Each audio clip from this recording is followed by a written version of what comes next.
The night my stepmother beat me. I was 30 years old, not a scared kid.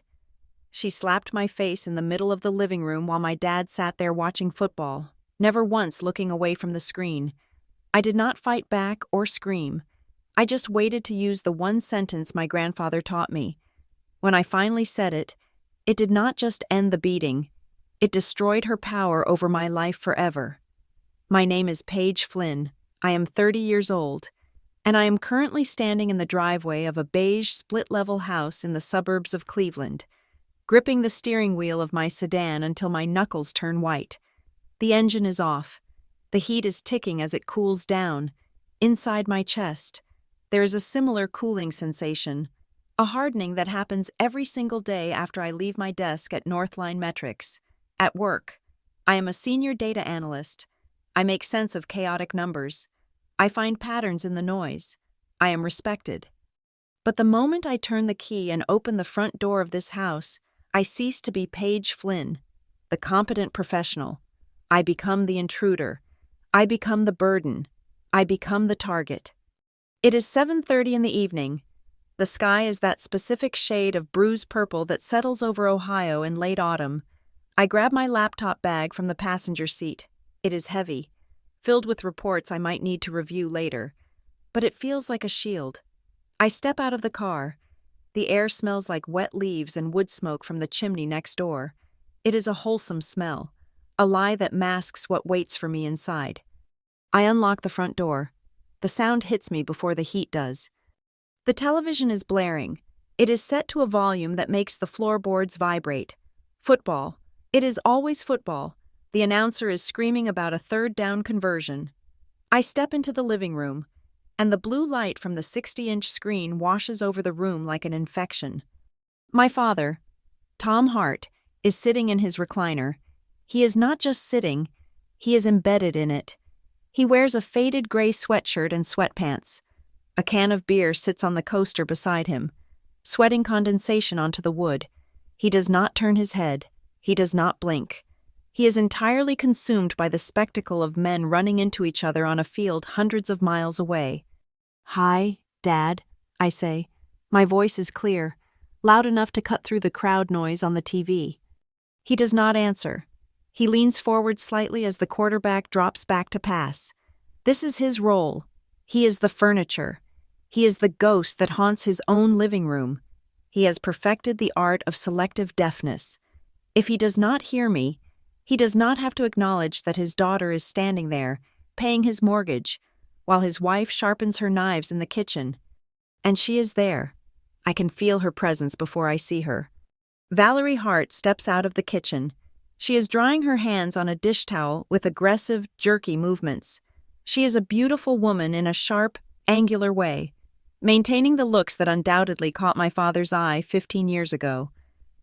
But her face is currently twisted into a mask of preemptive irritation. She does not say hello. She does not ask how my day was. She looks at my shoes, then my bag, then my face. "You are late," Valerie says. Her voice is low, but it cuts under the noise of the television perfectly. "I had to finish a report." "Valerie," I reply, keeping my tone neutral. I walk toward the stairs, intending to go to my room, change out of my work clothes, and disappear. She steps into my path. She is smaller than me, but she occupies space with the entitlement of a queen bee. "The electric bill came today. It is up 20% from last month. I assume you are leaving your computer running all night again, or maybe it is those long showers." I stop. I take a breath. "I pay the electric bill. Valerie, I paid it this morning online, along with the water and the internet." "That is not the point. Paige," she snaps, tossing the towel onto the back of the sofa, dangerously close to my father's head. He does not flinch. "The point is the attitude, the waste. You walk in here like you own the place just because you throw a little money at the utilities. This house belongs to your father and me. You are a guest here, a 30-year-old guest who should have moved on a long time ago." I look at my father. "Dad?" I say. Tom Hart takes a sip of his beer. On the screen, a flag is thrown on the play. "Holding," he mutters to the screen. That was clearly offensive holding. He is not going to help me. I know this. I have known this for years. Yet some stupid, childish part of me still checks to see if he will ever wake up. Valerie smiles. It is a tight, joyless expression. Leave him out of this. He is tired. He worked hard his whole life. He deserves peace, not your drama. She reaches into the pocket of her cardigan and pulls out a folded document. It is thick, stapled at the corner. She holds it out to me. What is this? I ask. It is a solution, she says. For everyone. We need to settle things. With your grandfather getting sicker, things are going to get complicated. We want to make sure the family is protected. This is just a standard family agreement. It clarifies assets. It simplifies the estate planning. I take the papers. My hands are steady, trained by years of handling data sheets and contracts, but my stomach turns over. I scan the first page. The legal language is dense, but the intent is clear. I skip to the second page. I see phrases like quitclaim, renunciation of future interest, and irrevocable transfer. It is not an agreement, it is a surrender. If I sign this, I am agreeing that upon the passing of Walter Hart, my grandfather, my mother's father, any inheritance intended for me will bypass me and go directly into the Hart Family Trust, of which Valerie and Tom are the sole trustees. It specifically mentions the cabin. It mentions the proceeds from the sale of his old garage. It strips me of everything my grandfather told me he wanted me to have. You want me to sign away my rights to Grandpa Walt's estate, I say, looking up from the paper. You want me to give you everything he leaves me. He is your father's father-in-law, Valerie says, her voice rising. Tom is the next of kin. It should go to him, to us. We are the ones maintaining a household. We are the ones who need security. You are young, you have a job, you can take care of yourself. Why do you need his money? To buy more expensive suits? To look down on us? Grandpa Walt hates you, Valerie, I say calmly. He tolerates Dad, but he despises you. He would never agree to this. He is confused, she spits back. He is old and his mind is going. He does not know what is best for the family anymore. We do. Sign the paper. Paige, just sign it and we can stop this fighting. You sign this, and we will stop asking for rent. We will let you stay here as long as you need to save for your own place. It is a fair trade. I laugh. It is a dry, harsh sound that surprises me. You want me to trade a legacy worth hundreds of thousands of dollars for rent-free living in a room I already pay for? I am not signing this. I attempt to fold the paper and put it in my bag. In fact, I am going to keep this. I want my lawyer to look at it. I want to know exactly what kind of fraud you are trying to commit before I report it. The air in the room changes instantly. The temperature drops 10 degrees. Valerie's face goes from annoyed to something feral. Her eyes widen. The mention of a lawyer is a trigger. She knows, deep down, that what she is doing is predatory.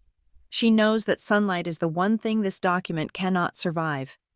Give me that paper back, she says. Her voice is a hiss. No, I say. I am going to read it thoroughly. You ungrateful little brat, she screams. After everything I have done, I washed your clothes.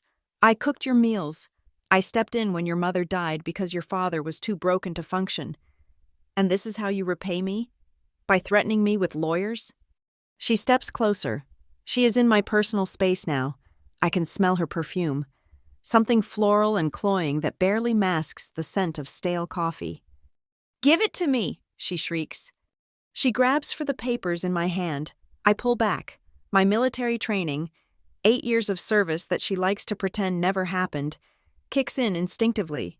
I maintain my balance. I do not strike back. I just withhold the object she wants. Dad! I yell, loud and sharp. Tell her to back off. Tom Hart shifts in his chair. Valerie, honey, keep it down, he says, eyes glued to the replay of the touchdown. The neighbors. He does not look at us. He does not see his wife clawing at his daughter. He worries about the neighbors hearing the noise, not the violence happening 5 feet from his recliner.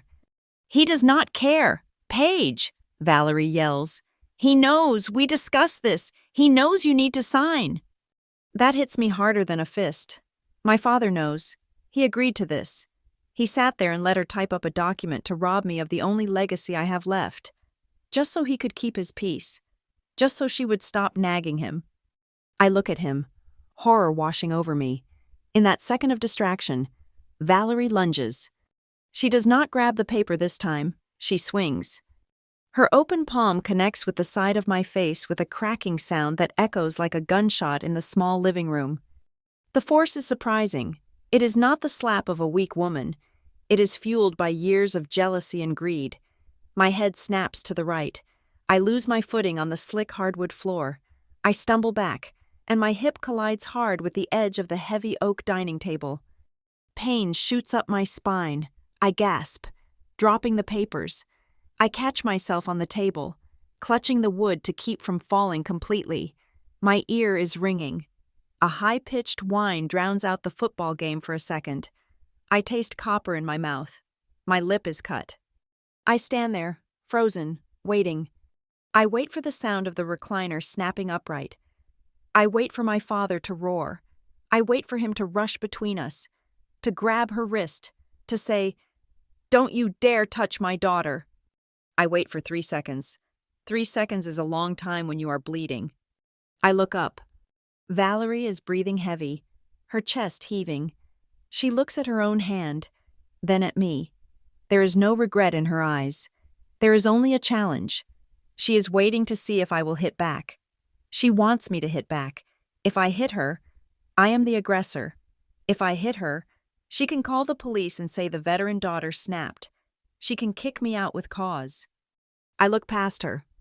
Tom Hart is sitting in the recliner. He is taking a handful of peanuts from a bowl on his lap. He is chewing slowly. His eyes are fixed on the screen.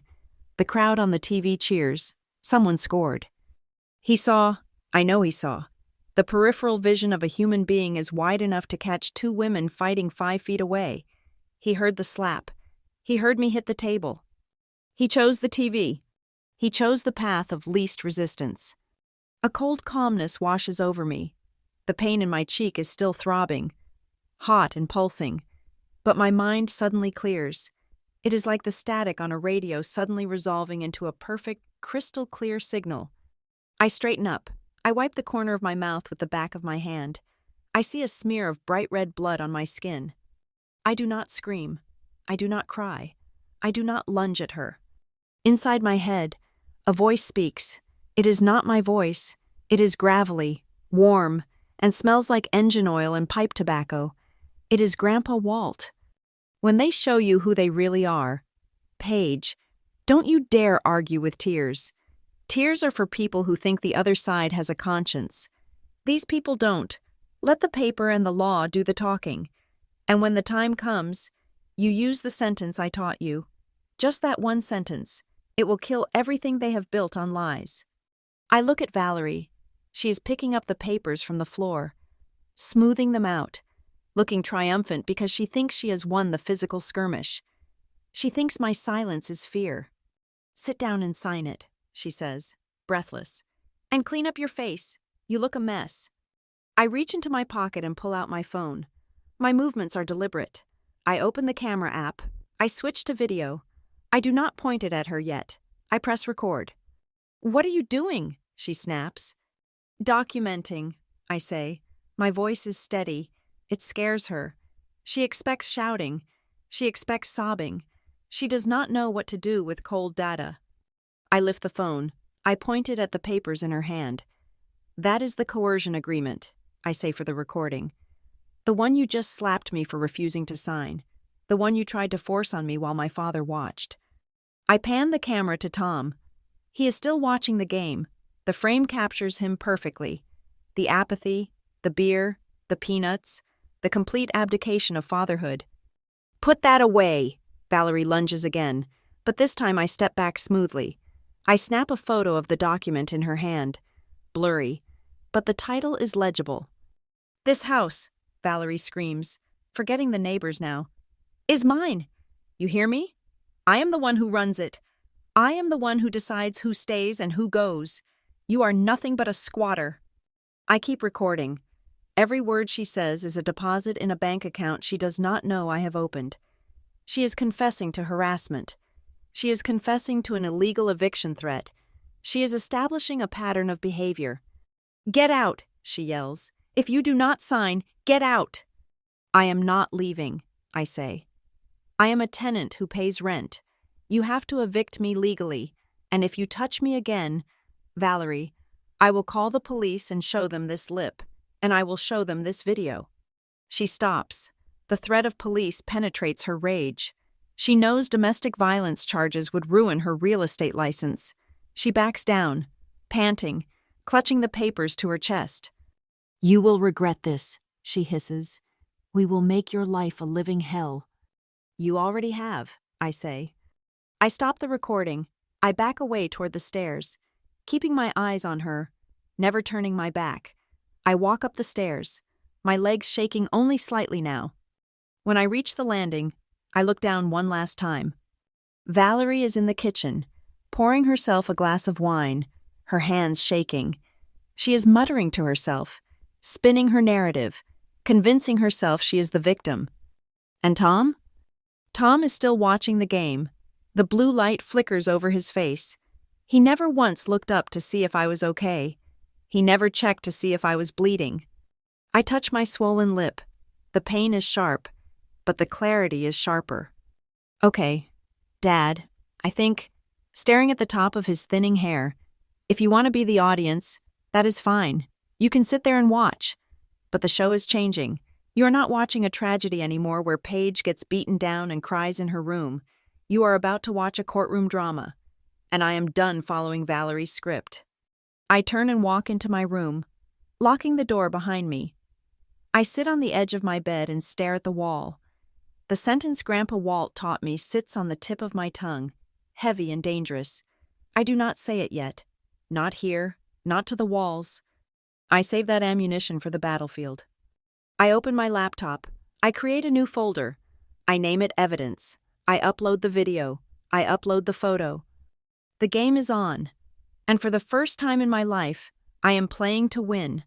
To understand why I stood in that living room with a split lip and a phone full of evidence. You have to understand the silence that came before the noise.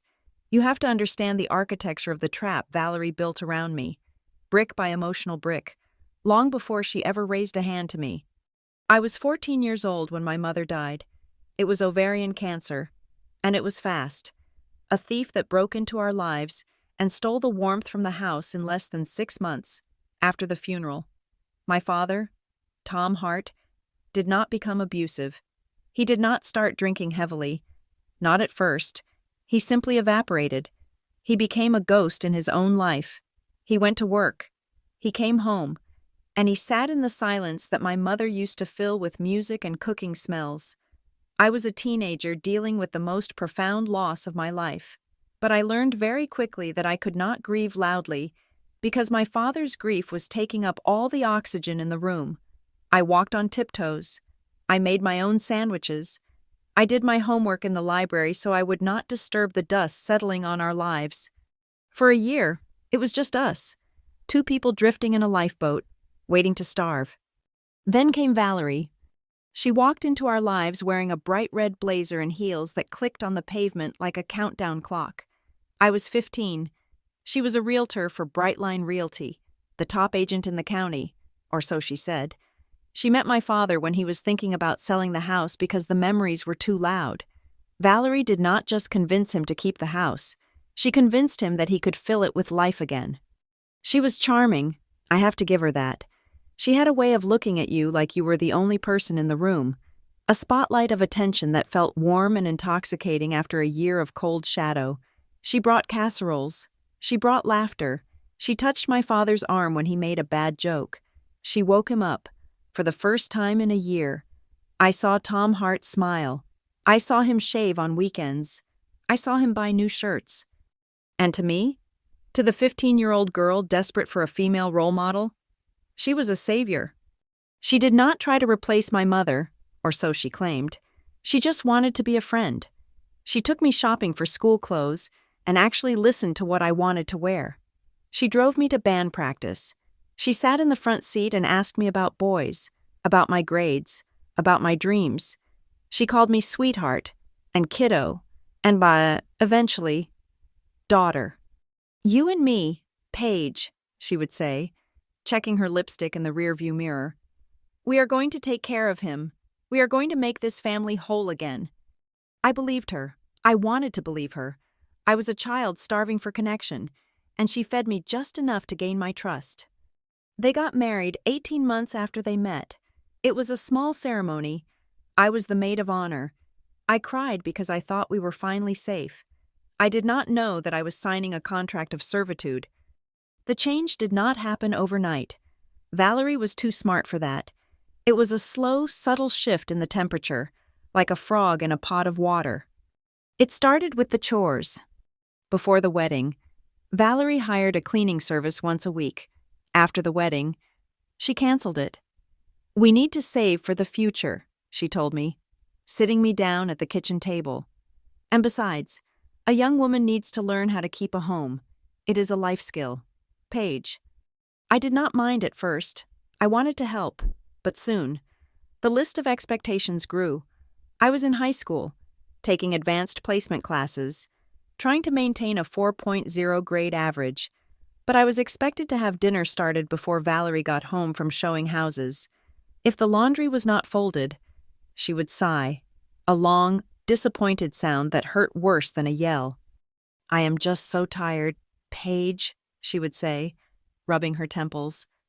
I have been on my feet all day trying to sell that awful colonial on Elm Street. I do it for this family. I do it so we can have nice things. Is it really too much to ask for you to fold a few towels? Then came the weaponization of my father. Whenever I pushed back, whenever I said I had an exam to study for or a club meeting to attend, Valerie would not argue with me. She would pivot to Tom. Your father looks so exhausted lately, she would whisper to me, glancing at him while he slept in front of the television. He has been through so much. Paige, losing your mom almost broke him. We need to protect him. We cannot stress him out with petty arguments about whose turn it is to vacuum. If you love him, you will just help out. Do not be a burden. He has carried enough burdens. Do not be a burden. That phrase became the mantra of my teenage years. It was the leash she used to control me. Every time I wanted something, a new pair of shoes, money for a field trip, time with my friends, I heard Valerie's voice in my head telling me not to add to Tom's load. So I stopped asking. I made myself small. I made myself cheap. I learned to fix my own clothes. I learned to cook with whatever was in the pantry, so she would not have to buy groceries. I became the perfect, low-maintenance appliance in the corner of the house.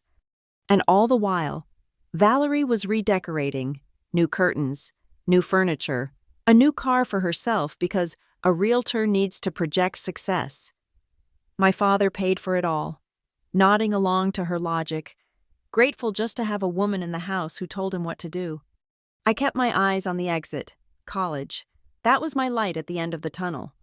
I was a good student. I had the grades, and I knew I had the money. My mother had been a meticulous planner. Before she died, she and my father had set up a dedicated college savings fund. I remembered them talking about it. I remembered my mom showing me the bank book when I was 12, pointing to the number and saying, "That is your freedom, Paige. No matter what happens, you go to school." By my senior year, that account should have had over $40,000 in it, enough to get me started at a good state university without drowning in debt. I applied. I got accepted. The acceptance letter from Ohio State was one of the happiest moments of my life. I ran into the kitchen to show my father. "I got in," I said, waving the envelope. "I got in, Dad." Tom looked up from his newspaper. He smiled, a genuine smile. "That is great, honey. Your mom would be proud." Valerie was at the stove. She did not turn around. "That is nice, Paige," she said. "But how are you planning to pay for it?" I paused. "The fund," I said. "Mom's college fund. I know the market has been up and down, but there should be enough for tuition and housing for the first 2 years at least." The room went silent, the kind of silence that rings in your ears. My father looked down at his newspaper. He suddenly became very interested in the sports scores. "Dad?" I asked. The cold feeling in my stomach started to spread. "Well," Tom mumbled, not meeting my eyes. "Things have been tight, Paige. You know that." "What do you mean, tight?" I asked. "That money was in a separate trust. It was for my education." Valerie turned around then. She wiped her hands on her apron, her face composed into a mask of pitying condescension. "We had to make some decisions," Valerie said smoothly. "For the good of the family, the market crashed a few years ago, the house needed a new roof, and then there were the medical bills from your braces, and the car." "My braces cost $5,000, I said, my voice shaking. "The roof was an insurance claim. Where is the money, Dad?" "We invested it," Valerie cut in. "In the house. In us. We used it to pay down the principal on the mortgage so we could refinance at a better rate. It was a smart financial move. Paige, it secures our future. This house is an asset for all of us." "Our future?" I looked at her, then at him. "That was my money. Mom left that for me." "It was family money," Valerie said, her voice hardening. "And you are part of this family. You live under this roof. You eat this food. Do you have any idea how much it costs to raise a child these days? We have supported you for 4 years since your mother died. Frankly, it is a little selfish of you to hoard a savings account while your father struggles to pay the electric bill." I looked at my father. I begged him with my eyes to say it wasn't true, to say that he hadn't let this woman raid his dead wife's promise to their daughter just to buy new siding and a leasing contract on a Lexus. "It is gone, isn't it?" I whispered. Tom sighed. "It is not gone. Paige, it is just tied up. We can't get to it right now. Maybe you can take out some loans. Student loans are good debt. Everyone has them." "I am not taking out loans when I had $40,000 saved for me," I yelled. It was the first time I had raised my voice in 3 years. "Watch your tone," Valerie snapped. "After everything we do for you, you ungrateful child, we put a roof over your head, and this is the thanks we get?" I looked at them. I looked at the kitchen Valerie had remodeled. I looked at the recliner my father was shrinking into. I realized then that I wasn't a daughter to them. I was a resource. I was a source of labor for the housework and a source of capital for their debts. They had eaten my future to feed their present. I did not argue anymore. I did not cry. I went to my room and I stared at the acceptance letter. I knew I couldn't go to college. Not like this. I wasn't going to take on a mountain of debt while they lived comfortably on my stolen inheritance. 2 days later, I walked into a recruitment office in downtown Cleveland. I sat across from a sergeant with kind eyes and a stiff uniform. I asked him about the GI Bill. I asked him about housing allowances. I asked him how soon I could ship out. "You can leave in 3 months," he told me. "Right after graduation." "Good," I said. "Where do I sign?" I did not join the military because I was a patriot. I did not join because I wanted to see the world or because I loved discipline. I joined because it was the only escape hatch I could find. I joined because the United States government offered me a fairer contract than my own father did. They wanted my labor. Yes, they wanted my body and my mind. But in exchange, they offered me independence. They offered me an education that no one could steal. When I told them I had enlisted, Valerie smirked. "Well," she said, sipping her wine, "I suppose that is one way to handle it. At least you will learn some discipline. Maybe it will fix that attitude of yours." My father just looked at the TV. "Be careful over there," he said, as if I were going to the grocery store. I packed my bags the morning after high school graduation. I did not feel like a child running away from home. I felt like an adult walking out of a bad business deal. I looked at the house one last time, the house that had consumed my college fund, and I felt nothing, no nostalgia, no sadness. I realized I wasn't leaving because I hated my father. I loved him, in a pitying, broken way. I was leaving because I could no longer stomach the way Valerie used the word family. To her, family wasn't about love. It was a justification.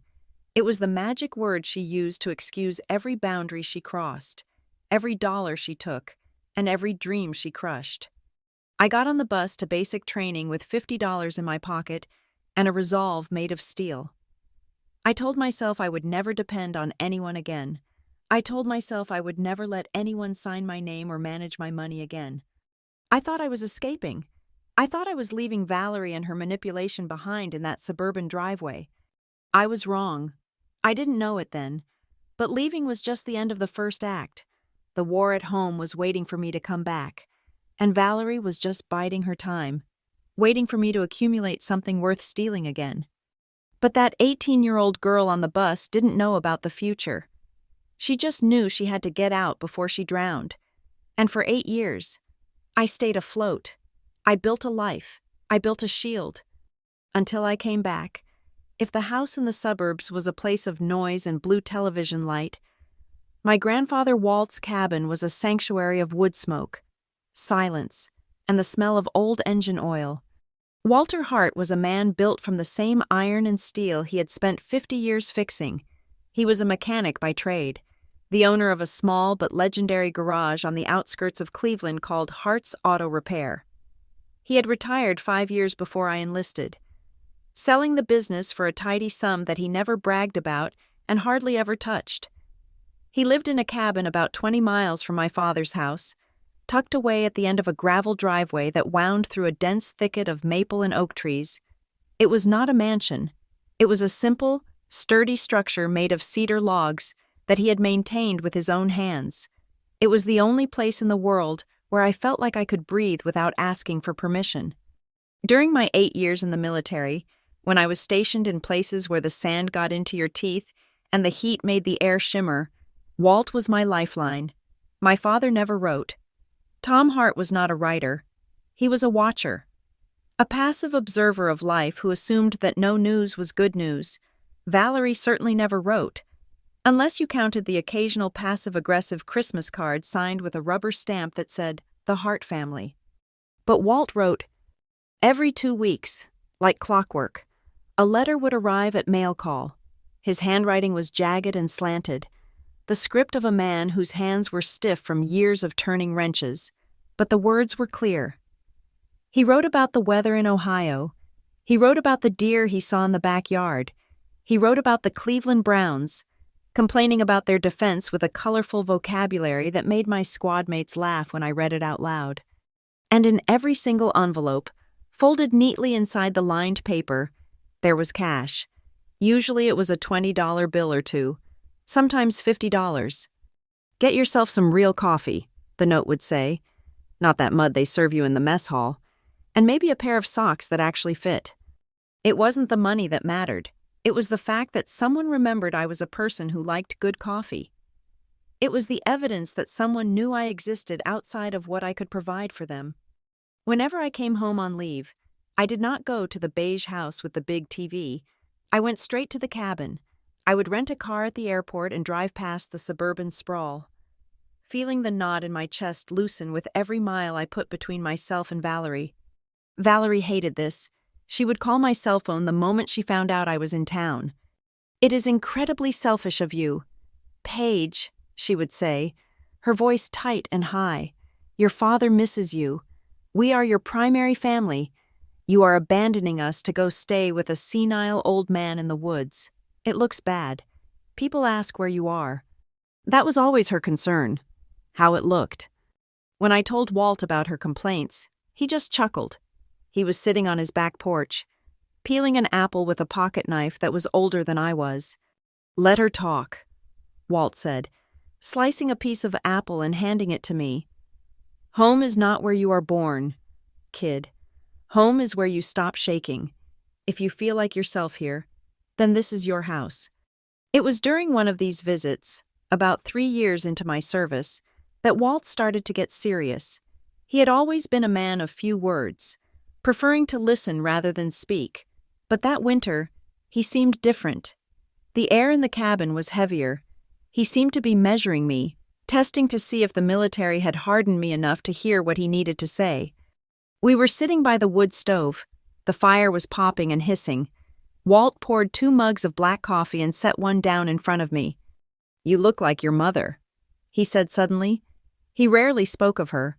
It hurt him too much. She had that same look in her eye when she was figuring out a problem. She was smart. Paige, smarter than me, smarter than Tom. He took a sip of coffee and stared into the fire. I ever tell you why I let Tom marry her? I thought they were in love, I said. They were, Walt admitted. But Tom was always soft. He had a chance, back before you were born. He had an offer to go manage a plant down in Columbus. Good money, real responsibility. But he turned it down because he was scared to leave his comfort zone. He wanted to stay near his mama, your mother. She had dreams. She wanted to travel. She wanted to see things. But she stayed because Tom wouldn't move. I should have pushed him. I should have told her to go alone. He looked at me, and I saw a shimmer of moisture in his eyes.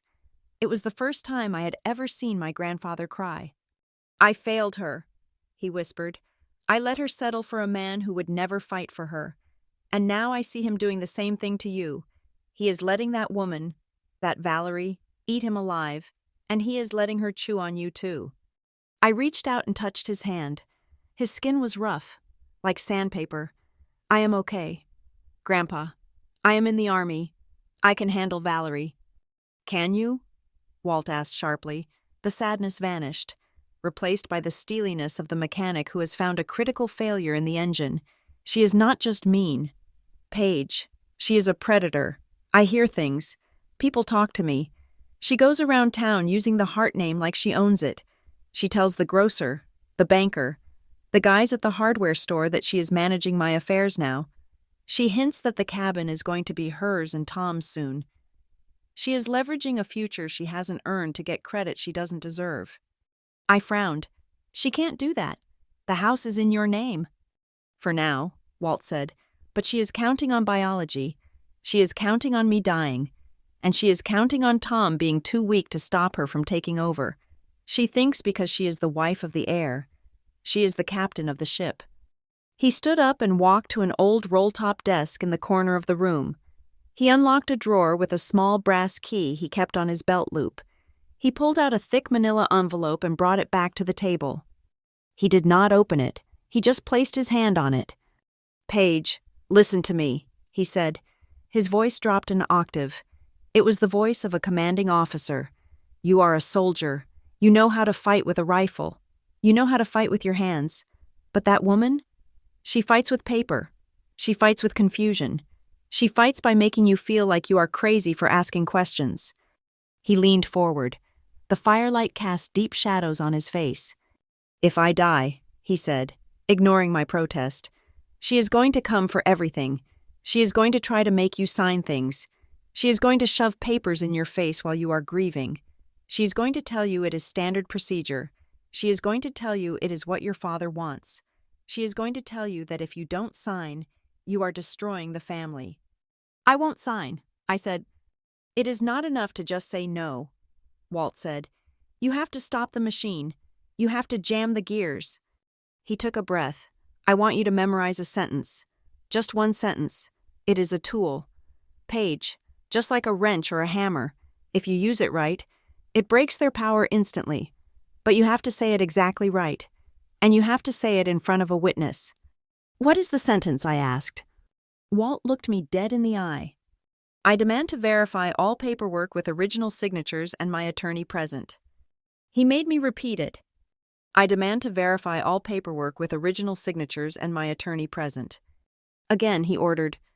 I said it again and again, until the words felt flat and heavy on my tongue. Good, Walt said. Now, listen to the rest. Never, ever sign a document you have not read 3 times. Never sign a digital pad unless you can see the full contract on the screen. And never, under any circumstances, let them hold the only copy of anything. You scan everything. You take pictures with your phone. If they say they will email you a copy later, you tell them no. You wait until you have the copy in your hand before you leave the room. He opened the manila envelope and pulled out a smaller, white envelope that was sealed shut with tape. He wrote something on the front of it in his jagged handwriting. Paige, open only in emergency. He slid the white envelope across the table to me. If Valerie or anyone else tries to corner you, Walt said, if they try to make you sign away your rights, or if they tell you that I changed my mind about the will, or if they try to guilt you into giving up what is yours, you say that sentence, you say it loud, and then you open this envelope. Inside is a phone number and a copy of a document that will stop them dead in their tracks. What is inside? I asked, picking up the envelope. It felt light, just a single sheet of paper folded up. Insurance, Walt said with a grim smile. It is the one thing Valerie doesn't know about, and it is the one thing she can't talk her way out of. But you don't use it unless you have to. You keep it hidden. It is your ace in the hole. He sat back in his chair and took a sip of his coffee. The intensity left his face, replaced by a weary kindness. I know you think I am just a paranoid old man. Paige, I know you think I am being dramatic. I looked at the envelope in my hand. I don't think you are crazy. Grandpa, I think you are worried. I am, he said softly. I am worried because I know what it is like to be used. I let people use me when I was young because I wanted to be liked. I don't want that for you. You have a good heart, kid, but a good heart is a target for people like Valerie. She sees your kindness as a weakness. I am just giving you some armor. He stood up and walked over to the window, looking out at the dark woods. Your father chose his path, he said, his voice barely audible. He chose to be a passenger in his own life. But you? You are the driver. Don't let anyone take the wheel from you, not ever. That night, I put the sealed white envelope in the bottom of my military duffel bag. I tucked it between a spare pair of boots and my dress uniform. I didn't think much of it at the time. To me, it was just a token of an old man's love, a talisman against a future he was afraid he wouldn't be around to see. I thought he was exaggerating Valerie's malice. I knew she was greedy. Yes, I knew she was manipulative, but I didn't think she was a criminal. I was naive. I slept soundly that night in the cabin, listening to the wind in the trees, feeling safe and protected. I didn't know that 20 feet away, in that sealed white envelope, I was sleeping next to a loaded gun. I didn't know that the sentence he made me repeat, I demand to verify all paperwork with original signatures and my attorney present, would be the only thing standing between me and total ruin. Walt knew. He saw the storm coming long before the first clouds gathered over my head. He knew that one day, the war wouldn't be in a desert halfway across the world. It would be right here, in a lawyer's office, fought with lies and forged signatures. And he made sure I was armed. I came back to Cleveland not as a child running away from a theft, but as a woman who had survived deserts, tedious bureaucracy, and the harsh reality of command. I was 26 years old when I stepped off the plane at Hopkins International Airport. I had a rank. I had a skill set in data analysis that companies were already emailing me about. And most importantly, I had a bank account that belonged only to me. I had spent 8 years in the Army. I had saved aggressively. I had lived on base, eaten at the mess hall, and put every spare dollar into a high-yield savings fund. I had a plan. I was going to use my veteran benefits to buy a small condo, something with exposed brick and maybe a view of the lake, far away from the suffocating beige suburbs. I was going to work for a civilian firm, visit Grandpa Walt on the weekends, and finally start the life that had been arrested when I was 18. Walking through the arrivals gate, I spotted them immediately. It was hard to miss them. Valerie was holding a poster board that was glittering with gold and silver sequins. It said, "Welcome home, hero," in letters so large they seemed to scream for attention. She was wearing a dress that was slightly too formal for an airport pickup. Her hair sprayed into a helmet of blonde perfection. Beside her stood my father, Tom. He looked older. He was heavier around the middle. His shoulders slumped as if gravity pulled on him harder than it did on other people. He was holding a small American flag, looking slightly embarrassed by the spectacle Valerie was creating. "Paige! Paige! Over here!" Valerie shrieked, waving the sign. People turned to look. Strangers smiled at the heartwarming scene of a soldier returning to her loving family. I forced a smile onto my face. I knew the drill. In the military, You learn to stand at attention and play your part during ceremonies. This was just another ceremony. Valerie hugged me first. She smelled of expensive perfume and hairspray. Her arms were tight, but there was no warmth in the embrace. It was a performance for the audience of travelers around us. "Look at you," she said, pulling back and holding me at arm's length. Her eyes did not look at my face. They scanned down my body, assessing my fitted jeans, my leather jacket, the expensive watch I'd bought myself as a discharge gift. It was a rapid, predatory calculation. She was estimating my net worth based on my accessories. "You look prosperous." "It is good to see you, Valerie," I lied. I turned to my dad. "Hi, Dad." Tom hugged me. It was brief and awkward, like hugging a stranger. "Welcome back, kid," he mumbled. "Glad you're safe." "Let us get your bags," Valerie commanded, taking charge immediately. "The car is in short-term parking. It cost a fortune, but nothing is too good for our veteran today." On the drive home, the trap began to close. I sat in the back seat, watching the gray highway roll by. Valerie was driving. She talked non-stop, filling the air with updates about neighbors I did not remember and local gossip I did not care about. Then, she pivoted. "So," she said, catching my eye in the rearview mirror, "what is the plan? Where are you staying?" "I am going to get a hotel for a few days," I said. "Then I am going to look for an apartment until I can buy a place. I want to use my VA loan." "A hotel?" Valerie laughed. It was a sharp, incredulous sound. "Do not be ridiculous. You are not staying in a hotel. You have a home. Your room is exactly how you left it." "I do not want to impose," I said. "Nonsense," she said. "We are family. Besides, have you seen the interest rates lately? The market is a nightmare right now. Inventory is low. If you rush into buying something, you are going to overpay. You know I work in real estate. Paige, I know this market better than anyone. Listen to me. Come stay at the house. Save your money.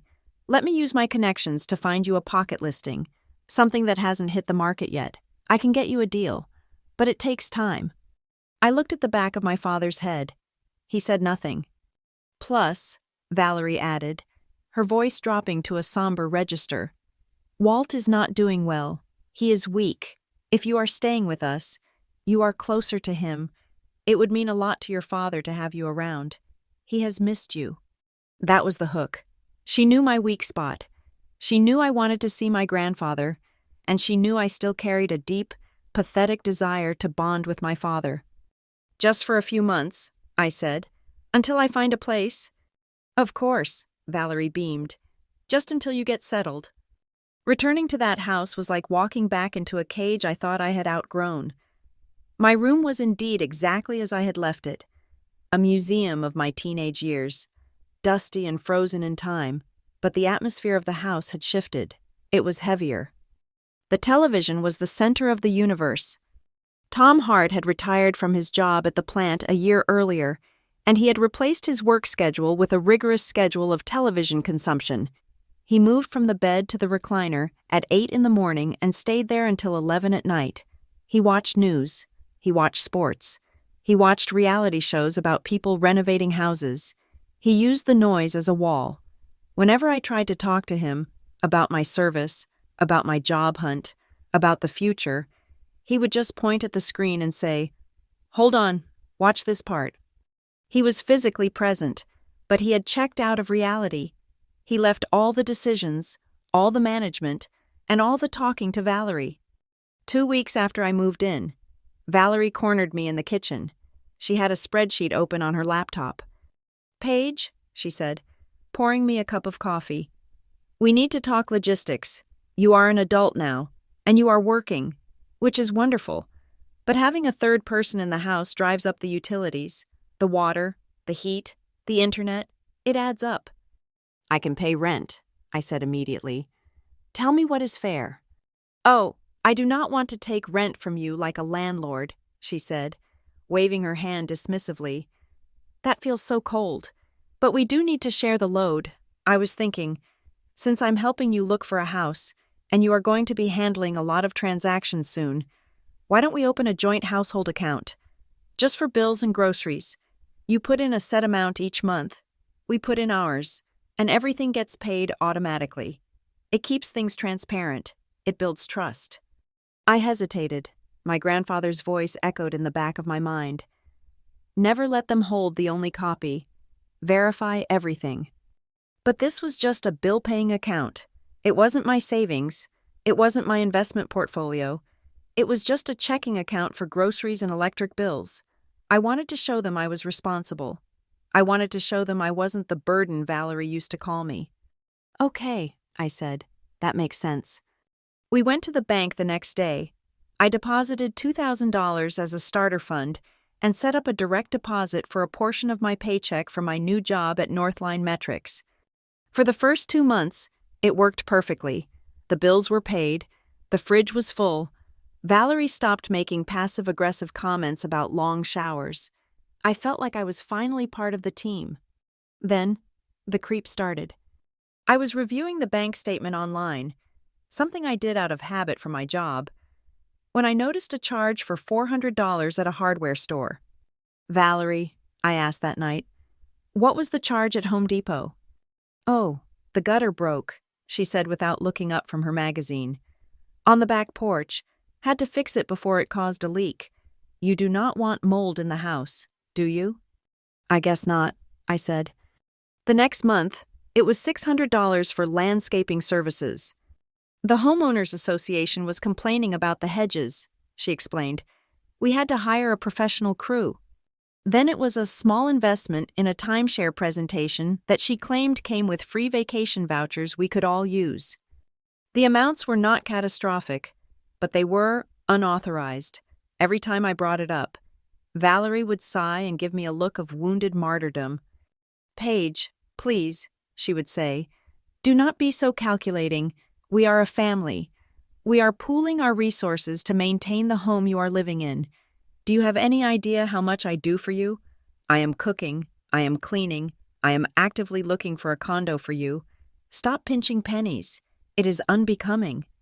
She made me feel petty. She made me feel like I was the greedy one for asking why my money was being spent on new throw pillows and garden gnomes. I started to doubt my own instincts. Maybe I was being too rigid. Maybe this was how normal families operated. But the data analyst in me could not let it go. I started tracking the expenses in a private spreadsheet. I realized that while I was contributing 60% of the funds in that account, I was consuming maybe 20% of the resources. I was subsidizing their lifestyle. I decided to accelerate my house hunt. I needed to get out. One Tuesday night in November, I came home late from work. The house was dark. The blue glow of the television was absent for once. My father must have gone to bed. I walked softly to the kitchen to get a glass of water. As I stood by the sink, I heard Valerie's voice. She was in the sunroom. The door cracked open just an inch. She was speaking in a low, urgent tone. "No, you do not understand," she was saying. "We need to push the paperwork through now. The old man is on his last legs. If he dies before we get the deed transfer recorded, it goes into probate, and that is a nightmare." I froze. The water glass felt like ice in my hand. "Yes, I know what the will says," Valerie continued, her voice dripping with irritation. "But wills can be contested. Possession is 9/10 of the law. If we get him to sign the quitclaim on the cabin now, it is ours. We can flip it. The land alone is worth $100,000. She paused, listening to whoever was on the other end. "Don't worry about the financing," she said, and then she laughed. It was a cold, ugly sound. "We have a golden goose in the house right now. We have a veteran. Do you know what kind of loans you can get with a veteran in the household? Low interest, 0 down. We just need to position it right. I am working on her. She is soft. She wants to please her daddy. We can use her status to secure the bridge loan until we sell the cabin." My heart stopped. Then it started beating again, hard and fast, slamming against my ribs like a trapped bird.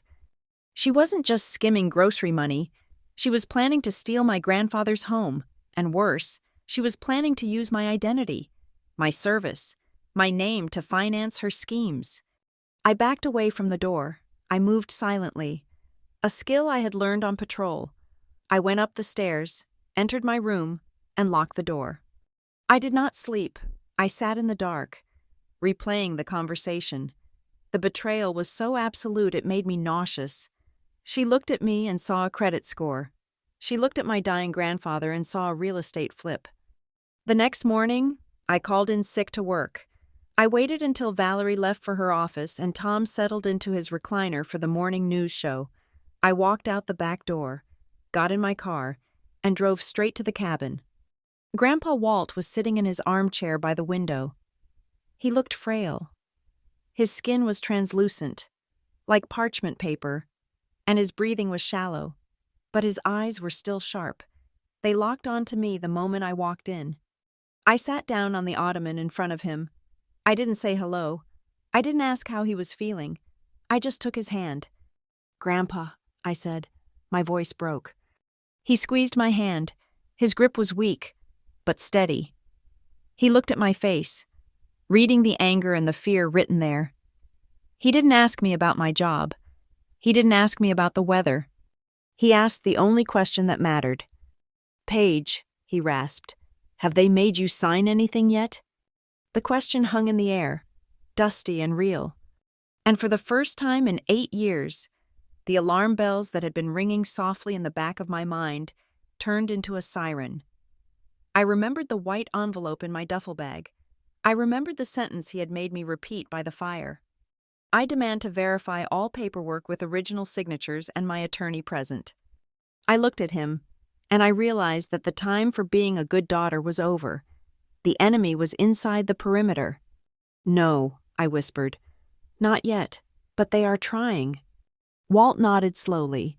He closed his eyes for a moment, gathering his strength. "Then it is time," he said. "Go to the closet. Get the box. We have work to do." The decline of Walter Hart happened with the slow, grinding inevitability of a rusted gear finally seizing up. It was heart failure. The doctors told us his heart was simply too tired to keep pumping blood through a body that had spent 80 years working, fighting, and carrying the weight of a family that did not know how to carry itself. They moved him to a room on the 4th floor of Cleveland Clinic, a room with a large window that looked out over the gray city skyline. The doctor, a young man with tired eyes, pulled me aside in the hallway. He told me that while my grandfather's body was failing, his mind was remarkably clear. He was lucid, he was sharp, but he did not have much time left. Maybe a week, maybe less. That diagnosis set off a silent alarm in the Hart family, or more accurately, it set off a frenzy in Valerie. For years, Valerie had treated Grandpa Walt like an inconvenient piece of furniture that she wished she could put out on the curb. She complained about his smell, his stubbornness, and his refusal to sell the cabin. But the moment he was admitted to the hospital, she transformed. She became the picture of the devoted daughter-in-law. She was at the hospital every single day. She arrived early in the morning, carrying thermoses of homemade soup that he was not allowed to eat because of his sodium restrictions. She wore somber, tasteful clothes, as if she were rehearsing for the funeral. She called him Dad. "Here, Dad, let me adjust that pillow." She would coo, fussing over him while he lay there, his eyes watching her with a terrifying stillness. "We need you comfortable. We need you to rest so you can come home." She never specified which home. Whenever the nurses were in the room, Valerie was performing. She asked about his medication. She wiped his forehead with a damp cloth. She held his hand, squeezing it just a little too hard. But the moment the medical staff left, the conversation shifted. It always shifted. "You know, Dad," she would say, her voice dropping to a conspiratorial whisper, "Tom and I have been so worried about the estate. Not for us, of course, for the family. We want to make sure the Hart legacy is preserved. Taxes are such a nightmare these days. If we do not get things organized before things get harder, the government is just going to take half of what you worked for." I sat in the corner of the room, pretending to read a book, but I was listening to every word. I was the watchdog. I knew that if I left the room for even 10 minutes, she would pounce. On the third day, she made her move. I had gone to the cafeteria to get coffee. When I came back, the door to his room was partially closed.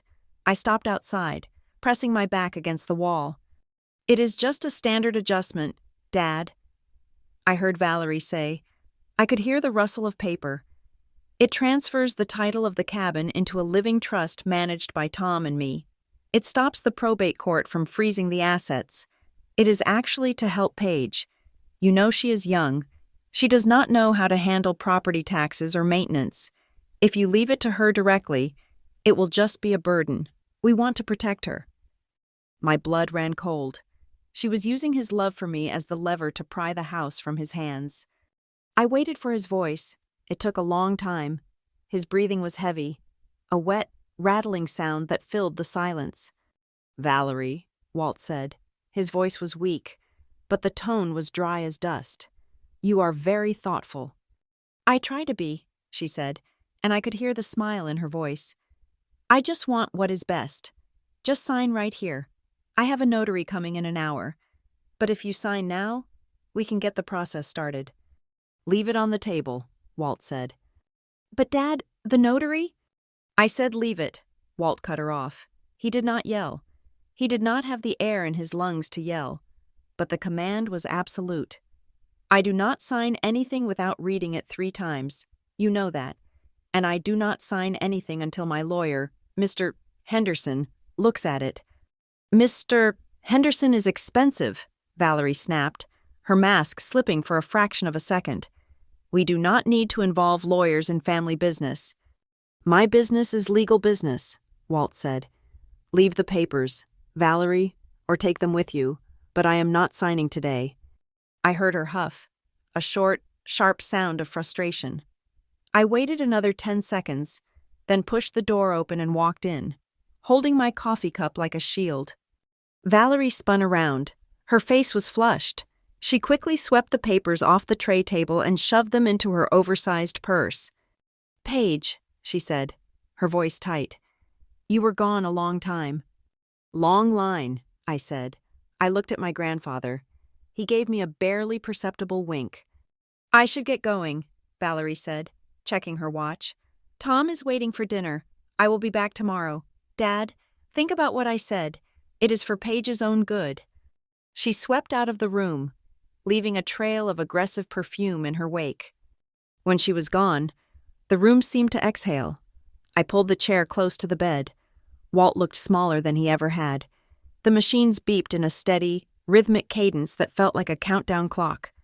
"She is persistent," Walt whispered. "She is a shark," I said. "Grandpa, you need to ban her from the room. I can tell the nurses." "No," he said. He reached out and took my hand. His skin was paper thin, bruised purple from the IV lines. "Let her come. Let her think she is making progress. If we lock her out, she gets desperate. Desperate people do unpredictable things. We need her confident until the end." He coughed, a painful, racking spasm that shook the bed. When it passed, he pointed to the small drawer in the bedside table. "Open it," he wheezed. I opened the drawer. Inside, tucked under a box of tissues, was a small brass key on a plain metal ring. "Take it," he said. I picked up the key. It was cold and heavy for its size. "This opens the second drawer of the floor safe in the cabin," Walt said. "You know the one, under the rug in the closet." I nodded. I knew exactly where it was. "Go there tonight," he instructed. "Do not wait. Open the second drawer. Inside, there is a blue folder. That is the new will. And there is another envelope, a thick one, taped to the bottom of the drawer." "You already gave me an envelope," I said, thinking of the one in my duffel bag. "That was the shield," Walt said. "This one is the sword. I need you to read the will. Paige, I need you to know exactly what it says, so that when they lie to you, and they will lie to you, you will know the truth in your bones." "Grandpa."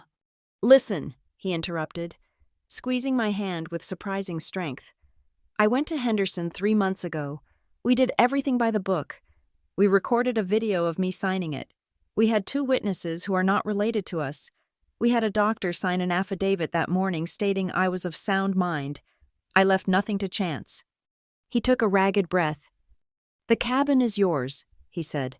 The land is yours. The money from the garage sale, what is left of it, is yours, and the savings account at First National. What about Dad? I asked. I left Tom $5,000, Walt said, and his mother's wedding ring. I stared at him. That is it? If I left him nothing, Valerie would argue I forgot him. Walt explained. She would argue it was a mistake by leaving him a specific, small amount.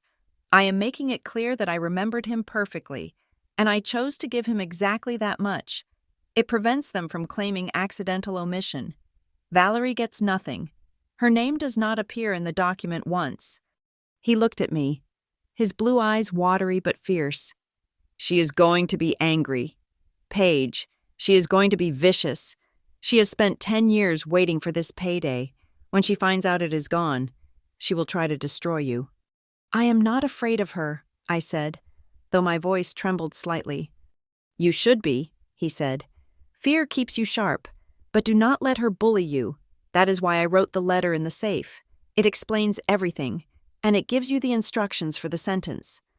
The sentence? I repeated. Say it, he commanded. Even on his deathbed, he was the drill sergeant. I demand to verify all paperwork with original signatures and my attorney present, I said. Again. I demand to verify all paperwork with original signatures and my attorney present. Good, he whispered, closing his eyes. That sentence is not magic. Paige, it is a legal tripwire. It forces them to stop. It forces them to produce the originals, which they cannot do if they are forging things. And the moment you say attorney, their game changes. They are used to bullying a daughter. They are not ready to fight a lawyer. He lay back against the pillows, looking exhausted. The conversation had drained him. Go, he said softly. Go to the cabin. Read the papers. Secure them. Do not bring them here. Leave them in the safe until it is time. I stood up. I kissed his forehead. His skin felt cool and dry. I love you, Grandpa, I said. Don't cry, he mumbled, his eyes still closed. Tears are for people who give up. We don't give up. We just regroup. I left the hospital in a daze. I drove through the dark streets of Cleveland, the city lights blurring in my vision. I felt a profound sense of loneliness. He was still alive, but he was already gone. I was driving toward a future where I would be the only soldier left in the foxhole. I arrived at the cabin an hour later. It was freezing inside. I didn't turn on the main lights. I used the flashlight on my phone, navigating the familiar room by memory. I went into the bedroom closet, pulled back the heavy wool rug, and found the floor safe. My hands were shaking as I inserted the brass key. The lock turned with a heavy, satisfying thunk. I opened the second drawer. There it was, the blue folder, and the thick envelope taped to the bottom. I took them out and sat on the floor, my back against the cedar wall. I opened the blue folder first. It was exactly as he had said. The last will and testament of Walter J. Hart. I read the legal language, the bequeaths and devisees. It was clear, brutally clear. To my granddaughter, Paige Marie Flynn, I leave the real property located at. To my son, Thomas Hart, I leave the sum of $5,000. There was no ambiguity, no wiggle room. Then I opened the envelope.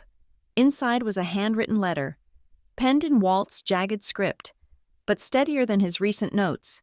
It was dated 3 months ago. Dear Paige, if you are reading this, the fight has started. I am sorry I cannot be there to stand next to you, but I have given you the ammunition. Valerie will try to say I was confused. She will try to say I promised the house to Tom. She might even produce a paper that says I signed it over. That is why I made the video. That is why I have the doctor's note. But none of that matters if you fold. They rely on your guilt. They rely on the idea that family means letting them rob you to keep the peace. I am telling you now, That is not family. That is a hostage situation.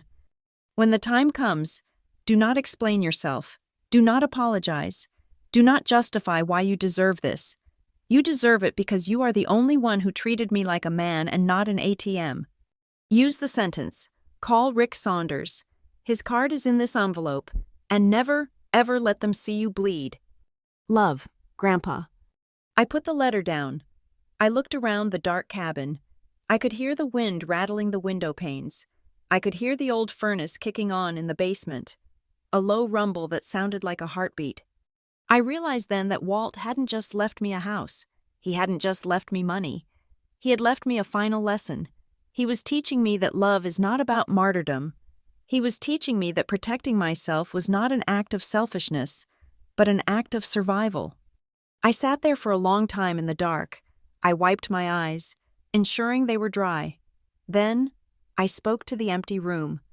I demand to verify all paperwork with original signatures and my attorney present. My voice sounded small in the wooden room. I said it again, louder.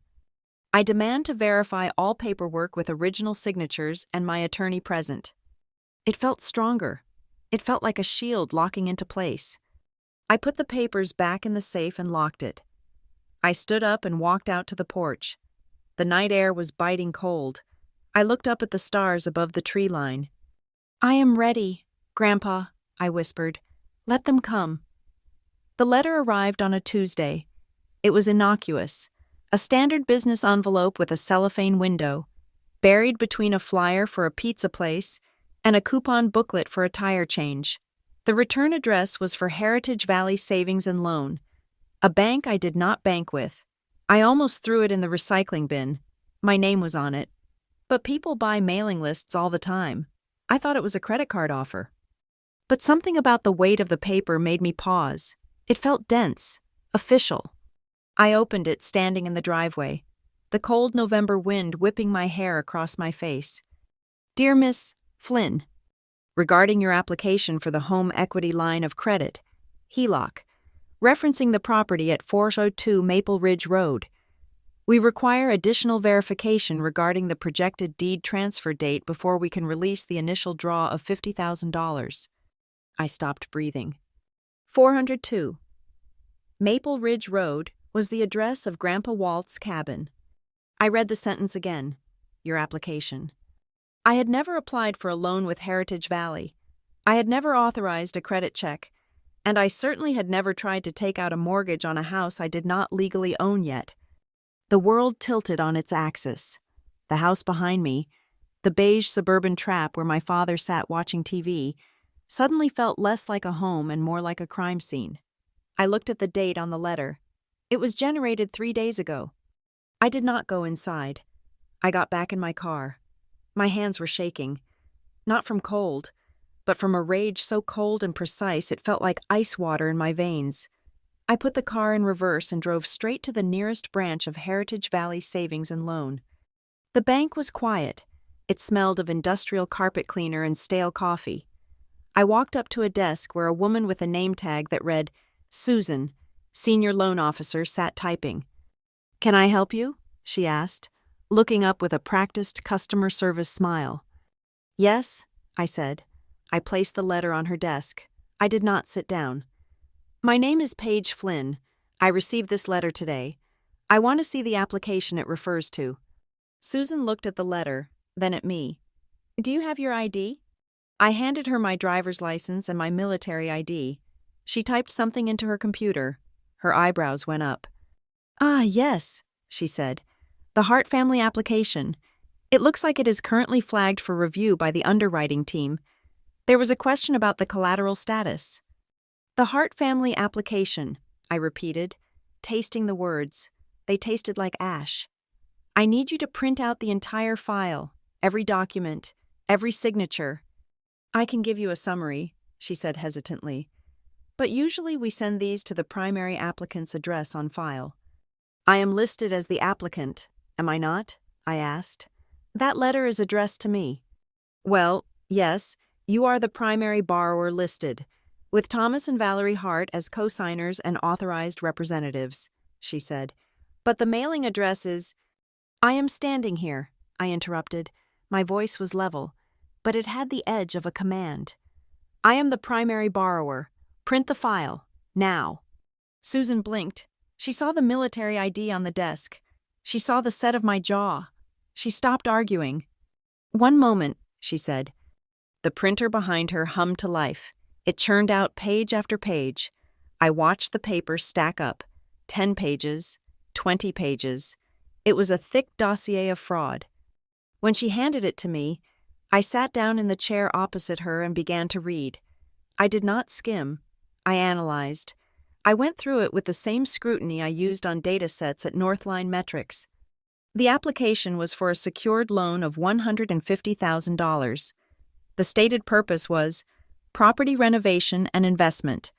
The collateral listed was future interest in real estate estate of Walter J. Hart, along with my personal credit score and income verification from my job. They were using my credit, which was excellent, to anchor a loan they intended to secure with Grandpa's house. "How?" I asked, looking up at Susan. "How did you process this without me being here? I never signed this." "The application was submitted by your power of attorney," Susan said. She reached over and flipped to the back of the stack. "We have a notarized general power of attorney on file. It authorizes Mr. Thomas Hart and Mrs. Valerie Hart to act on your behalf in all financial matters." She pointed to a document. I looked at it. It was a standard legal form, general power of attorney. It granted broad, sweeping powers to my father and stepmother to sign contracts, open accounts, and incur debt in my name. At the bottom of the page was my signature. It was not a forgery. That was the terrifying part. It was not a shaky imitation. It was my signature, the loop of the P, the sharp slant of the F. It was identical to how I signed everything. My stomach dropped. I felt a wave of nausea. How? Then I looked at the date next to the signature. October 14th, 2018. The date triggered a memory. October 2018, I was deployed. I was stationed at a logistics base in Germany, processing supply chains for forward operating bases. It was a gray, rainy month.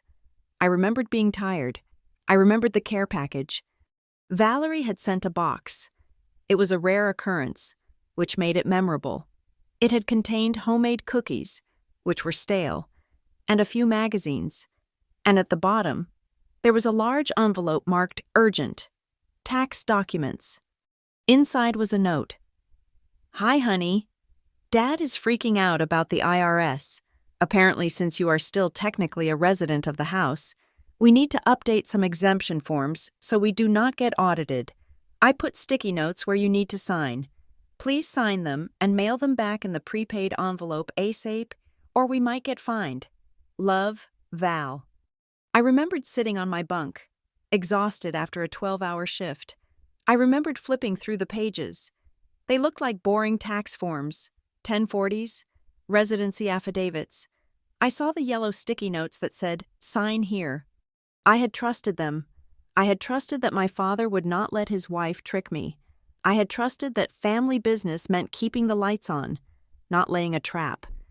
I had signed the power of attorney. She had slipped it into the stack of tax papers. I hadn't read it. I had violated Grandpa Walt's first rule. Never sign what you have not read 3 times. I looked up at Susan. "This document," I said, pointing to the date.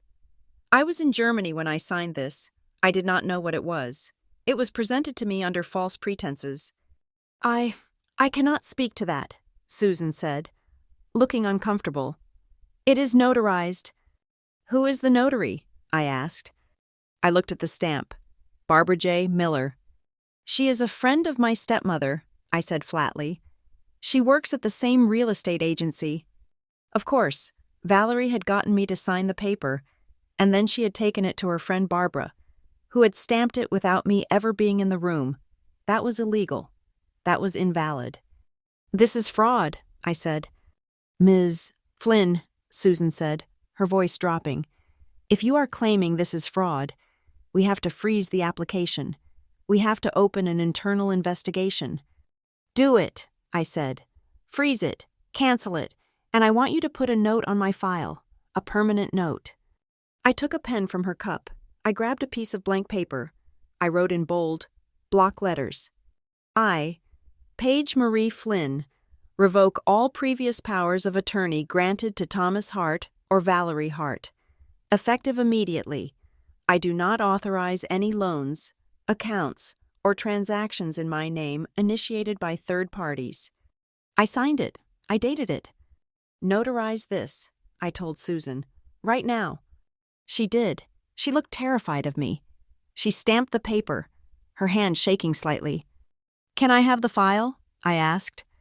I can give you copies, she said. We have to keep the originals for the investigation. Fine. Copies? 10 minutes later, I walked out of the bank with a thick manila folder tucked under my arm. The sky was darker now. It was starting to rain.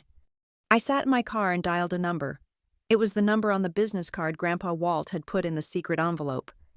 Lakeside Justice Group, Rick Saunders, attorney at law. He answered on the second ring. Rick Saunders. Mr. Saunders? I said. My name is Paige Flynn. I am Walter Hart's granddaughter. There was a pause. Then his voice changed. It became warmer, but sharp. Paige, your grandfather told me you might call. Is he... He is still with us, I said. But the sharks are circling. I just left Heritage Valley Bank. Valerie and my father tried to take out a $150,000 loan using my credit and Grandpa's cabin as collateral.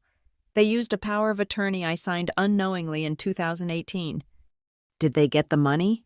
Rick asked instantly. The lawyer in him took over. No, I said. The bank flagged it because the deed transfer date was hypothetical. They were trying to bridge the loan until Grandpa died. Anticipatory fraud, Rick said. Disgusting, but common. Listen to me carefully. Paige, do you have the documents? I have copies of the entire application and the power of attorney. Good. Scan them. Send them to me immediately. I will draft a formal revocation letter and file it with the county clerk to make it public record. We will kill that power of attorney so dead it will never breathe again. I want to confront them, I said. My hand was gripping the phone so hard it hurt. I want to go home and throw these papers in Valerie's face. I want to tell my father he's a thief. No, Rick said. Absolutely not. Why not? Because right now, they think they just hit a bureaucratic snag. Rick explained. They think the bank is just being difficult. If you confront them, they will know you are onto them. They will know you are armed. They will pivot. They might try to destroy evidence. They might try to guilt-trip your grandfather into signing a new deed before he passes.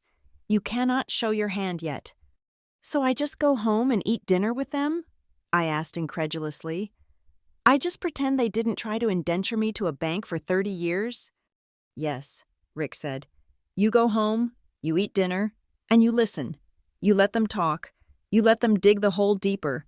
Every time Valerie complains about the bank, you write it down. If she sends you an email, you save it. You are a spy now. Paige, you are gathering intel for the trial that is coming. The trial, I repeated. It is coming, Rick said. When Walt passes, she is going to contest the will. We know this. And this bank fraud? This is the nail in her coffin. But we need to save it for the judge. Do not waste a kill shot like this on a kitchen argument. He was right. I knew he was right. It was the same logic as the military. You do not fire until you have a confirmed target and a clear shot. Okay, I said. I will be quiet. Send me the scans, Rick said. And Paige, watch your back. If they are desperate enough to forge loan documents, they are desperate enough to do other things. I hung up. I drove home. The rain was coming down harder now, washing the suburban streets in a gray gloom. I pulled into the driveway. The lights were on in the living room. The blue flicker of the television was visible through the sheer curtains. I unlocked the front door and stepped inside. The smell of meatloaf filled the air. It was a domestic, comforting smell that felt sickeningly fake against the reality of what I held in my bag. Tom was in his chair. He was watching a game show. People were spinning a wheel, screaming with joy about winning money they hadn't earned. Hey, kid, he said without turning around. You are late. Dinner is almost ready. Work ran late, I said. The lie tasted metallic. Valerie walked in from the sunroom. She was holding her cell phone to her ear. She looked stressed. Her hair was slightly out of place. I do not understand why it is taking so long, she was saying into the phone. We submitted everything last week. Yes, I can get her to sign an updated affidavit if needed. But, fine. Just call me when the underwriter clears it. She hung up and looked at me. For a second, I saw the panic in her eyes. She needed that money. I did not know what for. Maybe gambling debts, maybe a bad investment, maybe just greed. But she needed it bad. Oh, hi, Paige, she said, her voice switching instantly to a sugary falsetto. Rough day? Just busy, I said. I clutched my bag tighter to my side. Inside was the file that could send her to prison. Well, wash up, she said. We are eating in 10 minutes. And try to be pleasant. Your father has had a headache all day. I looked at her. I looked at the woman who had sent me cookies in Germany, just so she could trick me into signing away my financial freedom. I looked at the woman who called me daughter, while plotting to sell my future to a bank. I looked at my father, who was laughing at a joke on the TV, completely indifferent to the fact that his name was next to hers on the fraud application. I felt a strange sensation. It wasn't anger anymore. It was detachment. I was no longer their daughter. I was no longer the victim. I was the prosecutor building a case. Sure, Valerie, I said. I will be right down. I walked up the stairs. I did not stomp. I did not slam my door. I walked with the quiet, heavy tread of a soldier moving into position. I went into my room and locked the door. I took the file out of my bag. I turned on my scanner. I demand to verify all paperwork with original signatures and my attorney present. The sentence replayed in my head. I scanned the first page. The machine word. Below me, in the kitchen, I heard Valerie complaining about the stupid bank officer. Keep talking. I thought as the scanner light moved across my signature. Keep talking. Valerie, every word you say is just another shovel of dirt on your own grave. I am not running away this time. I am going to bury you with the paper you love so much. We are back in the living room. We are back in the moment where the air in the house turned into glass, sharp enough to cut. The slaps still echoed in the room, bouncing off the beige walls and the framed photos of a happy family that did not exist. Time seemed to stretch and warp, slowing down into a sickening crawl. I could feel the heat blooming on my left cheek, a throbbing, radioactive red that pulsed in time with my heartbeat. I tasted the copper tang of blood where my tooth had cut the inside of my lip. But what I remember most clearly from those seconds immediately following the violence was not the pain.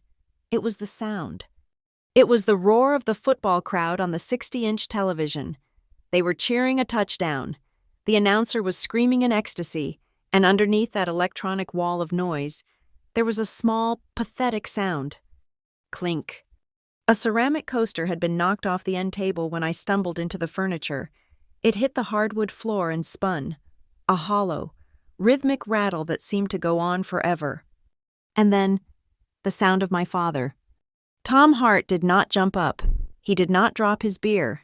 He let out a long, ragged sigh, the kind of sound a man makes when his favorite show is interrupted by a commercial break.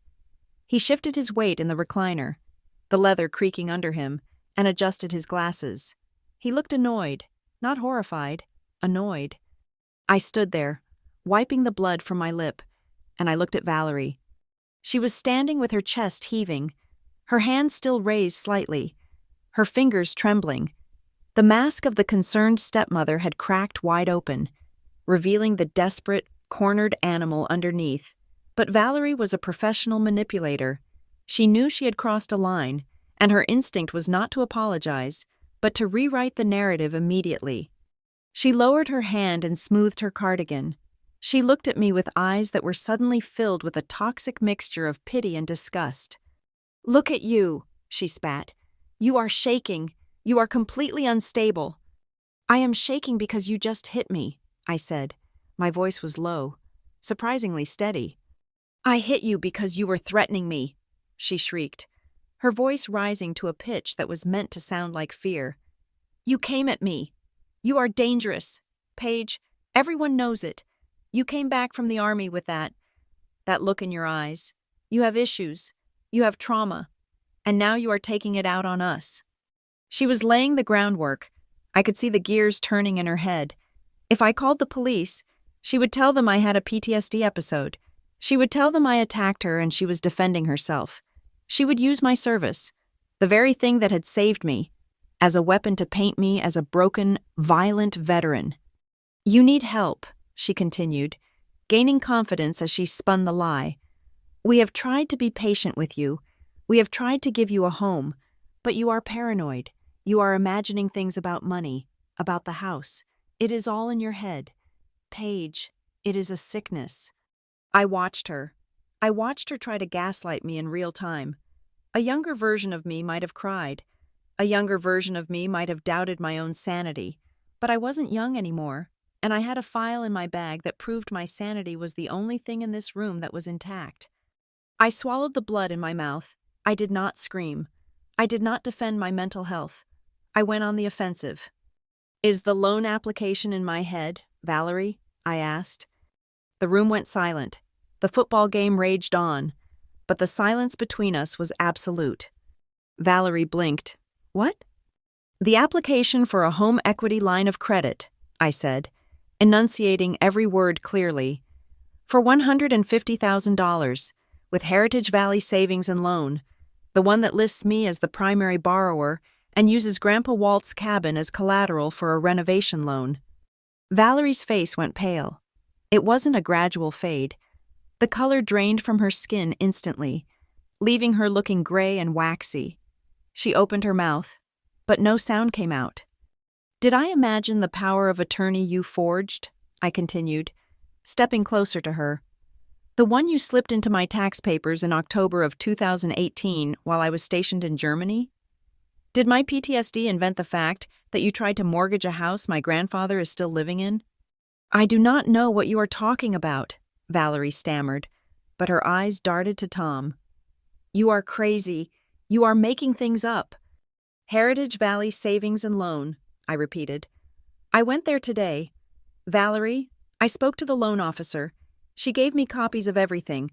She told me the loan was flagged because the deed transfer date was suspicious." "That loan officer is an idiot," Valerie snapped, the anger overriding her caution. "She does not understand how family trusts work. We were just trying to secure the—" She stopped. She clapped her hand over her mouth, but it was too late. She had just admitted she knew about the loan officer. She had just admitted she knew the bank details. I tapped the pocket of my jeans where my phone was recording. "Gotcha." "So you do know about it," I said softly. Valerie looked panicked. She turned to the recliner. "Tom, say something. She is accusing us of being criminals in our own house." I looked at my father. He was staring at his beer can. He looked small. He looked defeated, but mostly, he looked guilty. "Dad," I said, "tell me you didn't know.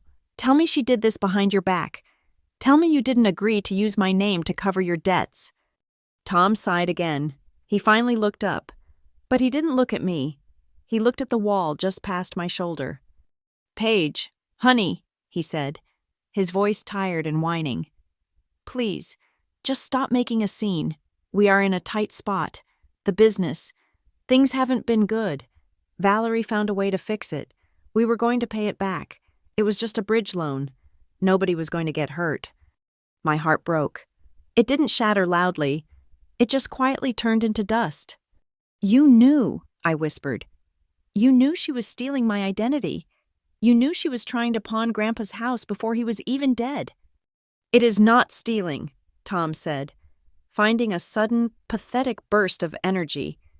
"It is family assets. We are all in this together. Why do you have to be so difficult?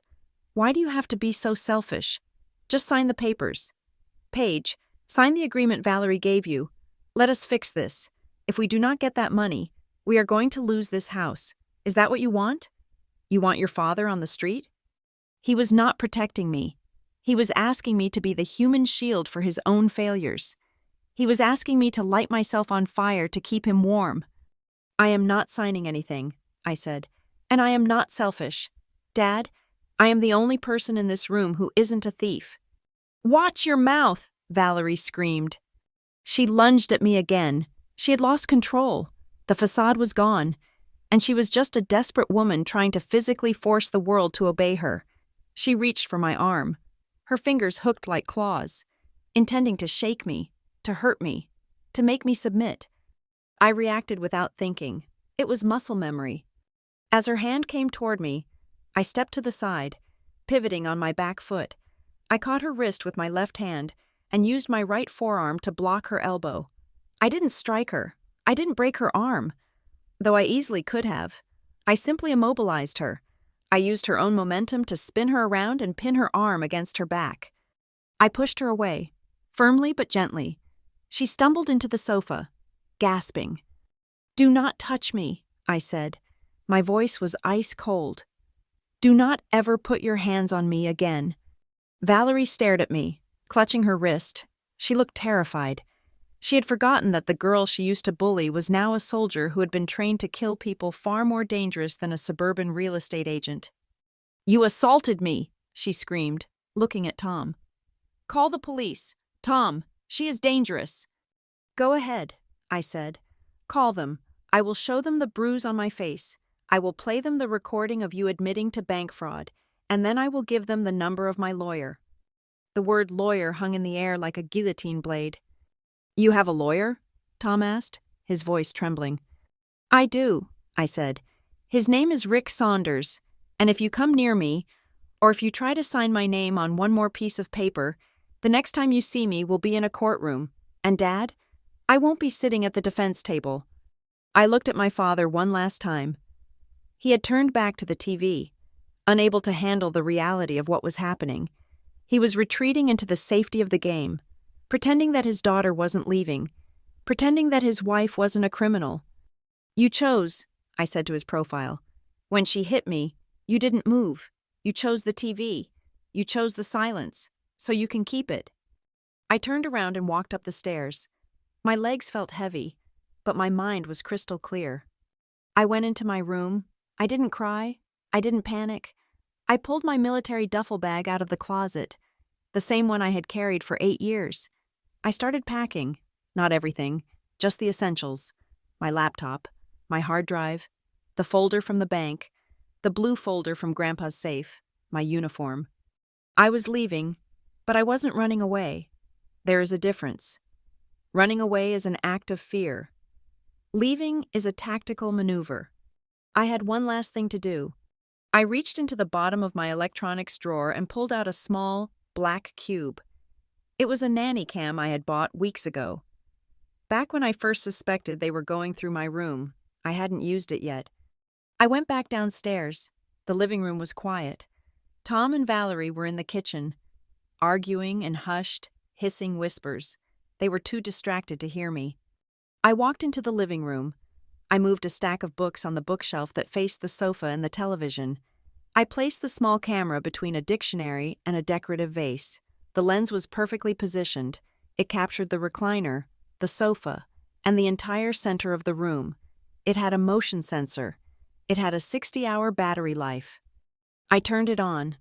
A tiny red light blinked once, then vanished. Record everything. I thought, show me who you really are when you think no one is watching. I picked up my duffel bag. I walked out the front door. The night air was cold and wet. The rain had stopped, leaving the streets slick and black. I walked to my car, threw the bag in the passenger seat, and got in. I looked back at the house. The glow of the TV was still flickering in the window. My father was probably back to watching the fourth quarter, trying to drown out the memory of his daughter's bloody lip with the noise of the crowd. I started the engine. I wasn't going far. I had a friend from my unit, Sarah, who lived 20 minutes away. She had a spare room and a dog that liked me. I would go there, I would sleep, and in the morning, I would call Rick Saunders and tell him the war had officially begun. I put the car in drive and pulled away from the curb. Valerie wanted to paint me as the crazy, unstable veteran. She wanted to tell the world I was broken. Fine, I thought, gripping the steering wheel. You want crazy? I will show you crazy. I will show you the kind of crazy that documents every lie, scans every paper, and waits for the perfect moment to strike. If they wanted to turn me into the villain of their story, I would be the most terrifying villain they had ever met. A woman who knows her rights and isn't afraid to burn the house down to save herself. I drove into the night, leaving the silence behind me, driving toward the truth. Grandpa Walt died on a Tuesday. 3 weeks after I moved out of my father's house, he passed away in his sleep, his heart finally stopping like an engine running out of fuel. It was quiet. It was peaceful. It was the only mercy the universe granted us that winter. I was at the hospital when it happened. I had been sitting in the plastic chair next to his bed for 14 hours straight, watching the rise and fall of his chest, counting the breaths because I knew there was a finite number of them left. When the line on the monitor went flat, there was no panic. The nurses did not rush in with paddles. We had signed a do not resuscitate order days ago. I simply stood up, walked to the bedside, and took his hand. It was still warm. His fingernails were permanently stained with grease, a testament to 50 years of fixing things that other people had broken. I did not cry immediately. I just held his hand and felt the crushing weight of a terrible realization. The only person in my life who had never lied to me was gone. The only person who saw me as Paige, not as a paycheck or a burden, had left the building. I was alone in the room with the hum of the air conditioner and the silence of a man who had been my real father in every way that mattered. The funeral was held 4 days later at a small, non-denominational church near the cabin. It was a simple affair, exactly what Walt would have wanted. The pews were not filled with rich people or real estate agents. They were filled with men in flannel shirts and work boots, men who smelled like sawdust and motor oil. These were his people. I stood by the casket, greeting them as they came in. I heard stories that broke my heart and stitched it back together at the same time. Your granddad fixed my transmission in '98, a man named Mr. Henderson told me, twisting a cap in his hands. I had just lost my job. I had 3 kids and a busted station wagon. Walt fixed it for free. He told me to pay him back when I could. It took me 2 years, but he never asked for a dime. He let me sleep in the garage when my wife kicked me out, another man said, wiping his eyes. He gave me a key and told me not to touch his tools. He saved my life that winter. Everyone had a story like that. To them. Walter Hart was a saint in coveralls. He was generous. He was kind. He was the definition of community. Then the doors opened, and the performance began. Valerie walked in. She was wearing a black dress that cost more than my first car. It was tasteful, elegant, and completely out of place among the flannel and denim. She was clinging to my father's arm like she was the one who could not stand up.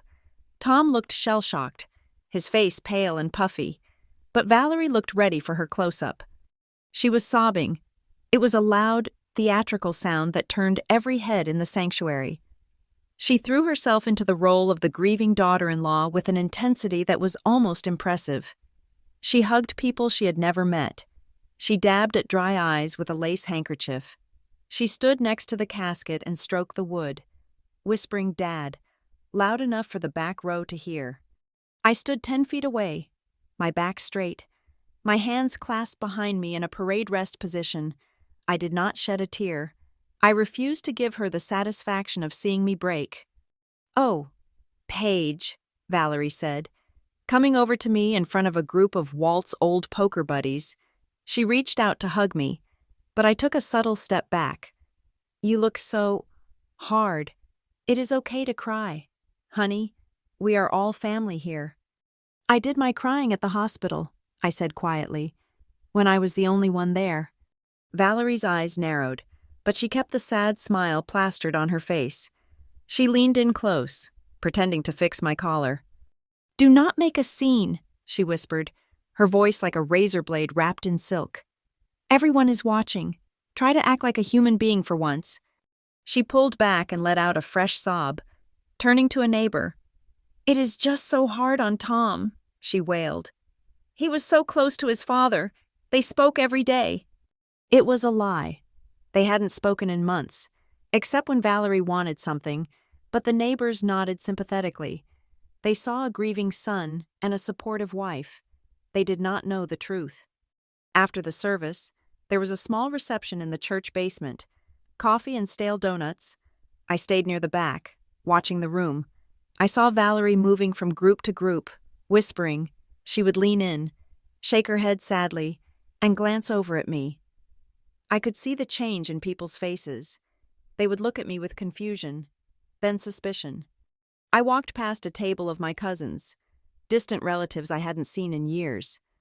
"It is a shame," I heard Valerie say softly. "We wanted to keep the cabin in the family, of course, for everyone to use, but Paige, well, she has been very aggressive. She thinks she is entitled to everything because she was in the military. She won't even let Tom have his father's tools. It breaks my heart to see her so greedy." My blood boiled. She was poisoning the well. She was rewriting history before the body was even cold. She was painting me as the villain who was stealing the inheritance from her poor, grieving father. I wanted to scream. I wanted to stand on a chair and play the recording of her admitting to the bank fraud, but I heard Rick Saunders' voice in my head.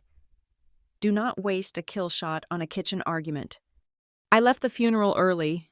I walked out into the gray afternoon, got in my car, and drove back to Sarah's house. I felt dirty. I felt like I had just watched someone desecrate a holy site.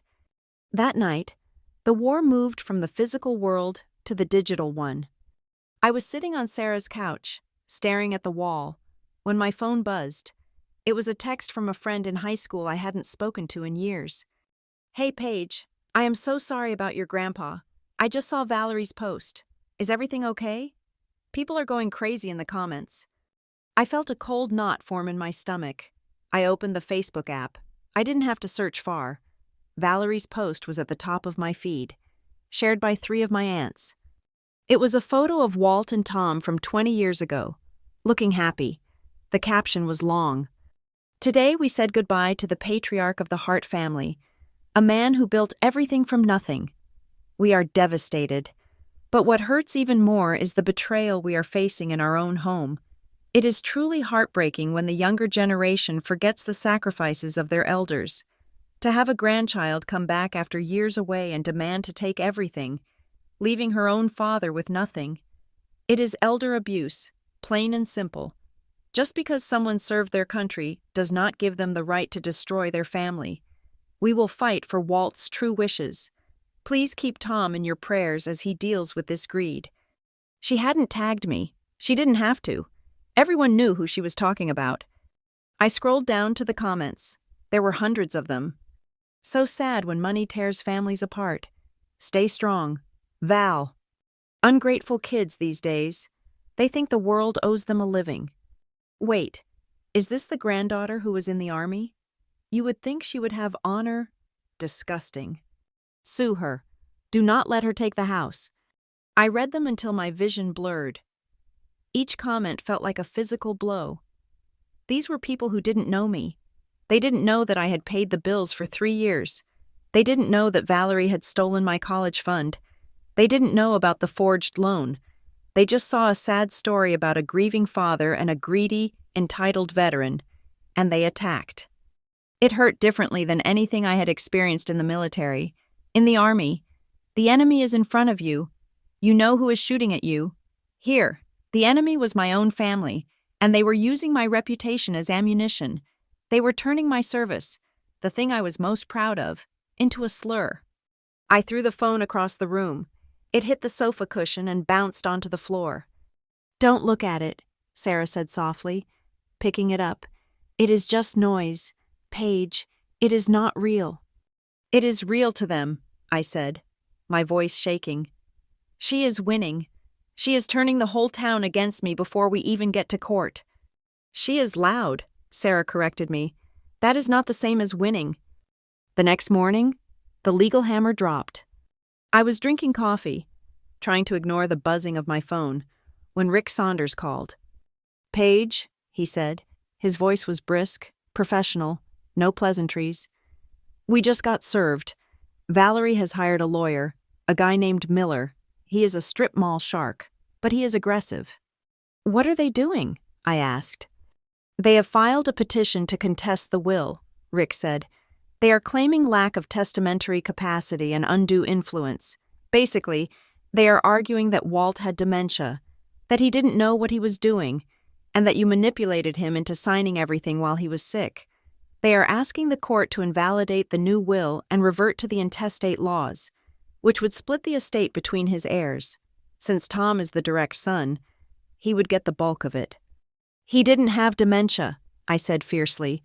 He was sharp as a tack until the last day. We know that, Rick said. But they are going to drag this out. They are going to demand medical records. They are going to depose witnesses. They are banking on you running out of money for legal fees before we get to trial. It is a war of attrition. I closed my eyes. I thought of the bank account I had carefully built up. It was healthy, but it wasn't infinite. Valerie knew that. She was using Tom's retirement money, or maybe another loan she had scammed, to bleed me dry. We have the video, I said. We have the doctor's note. We do, Rick said. And that is strong evidence, but judges can be unpredictable, especially when there is a weeping widow involved. He paused. I could hear him shuffling papers on his desk. Paige, he said, your grandfather was a smart man. He anticipated this.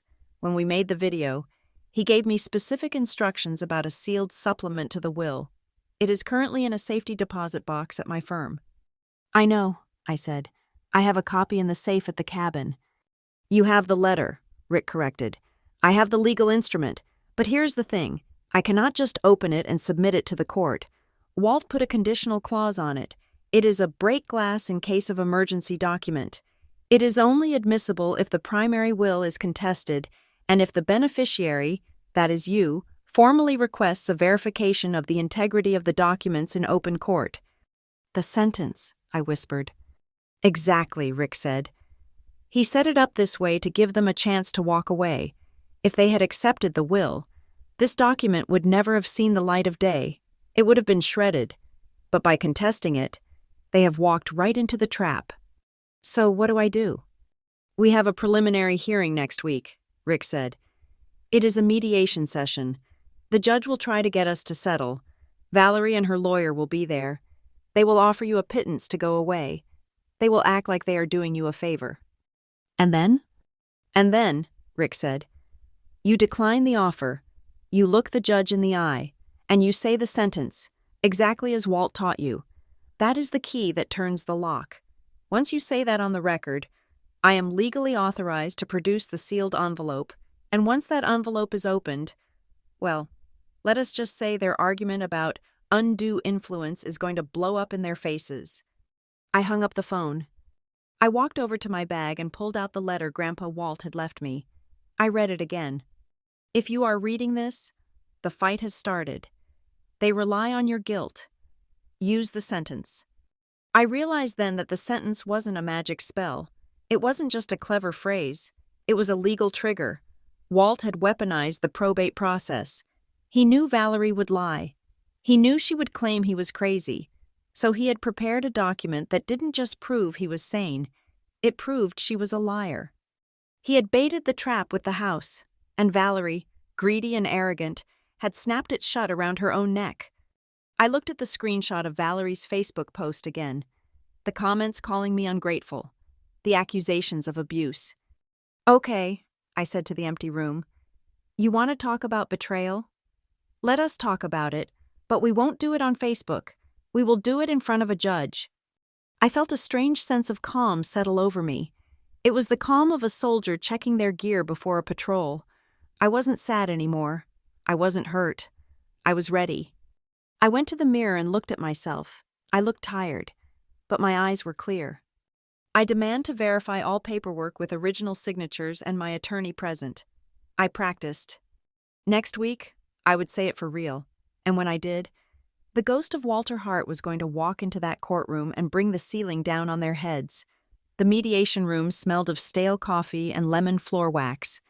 It was a windowless box on the third floor of the county courthouse, designed to suck the emotion out of legal disputes and replace it with cold, hard compromise.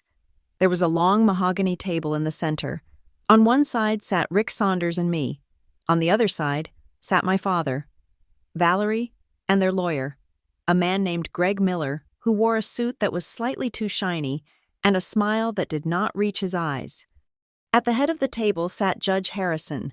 He was a retired circuit court judge who now spent his days trying to stop families from destroying each other in open court. He looked tired. He had a stack of files in front of him and the weary expression of a man who had heard every lie ever invented.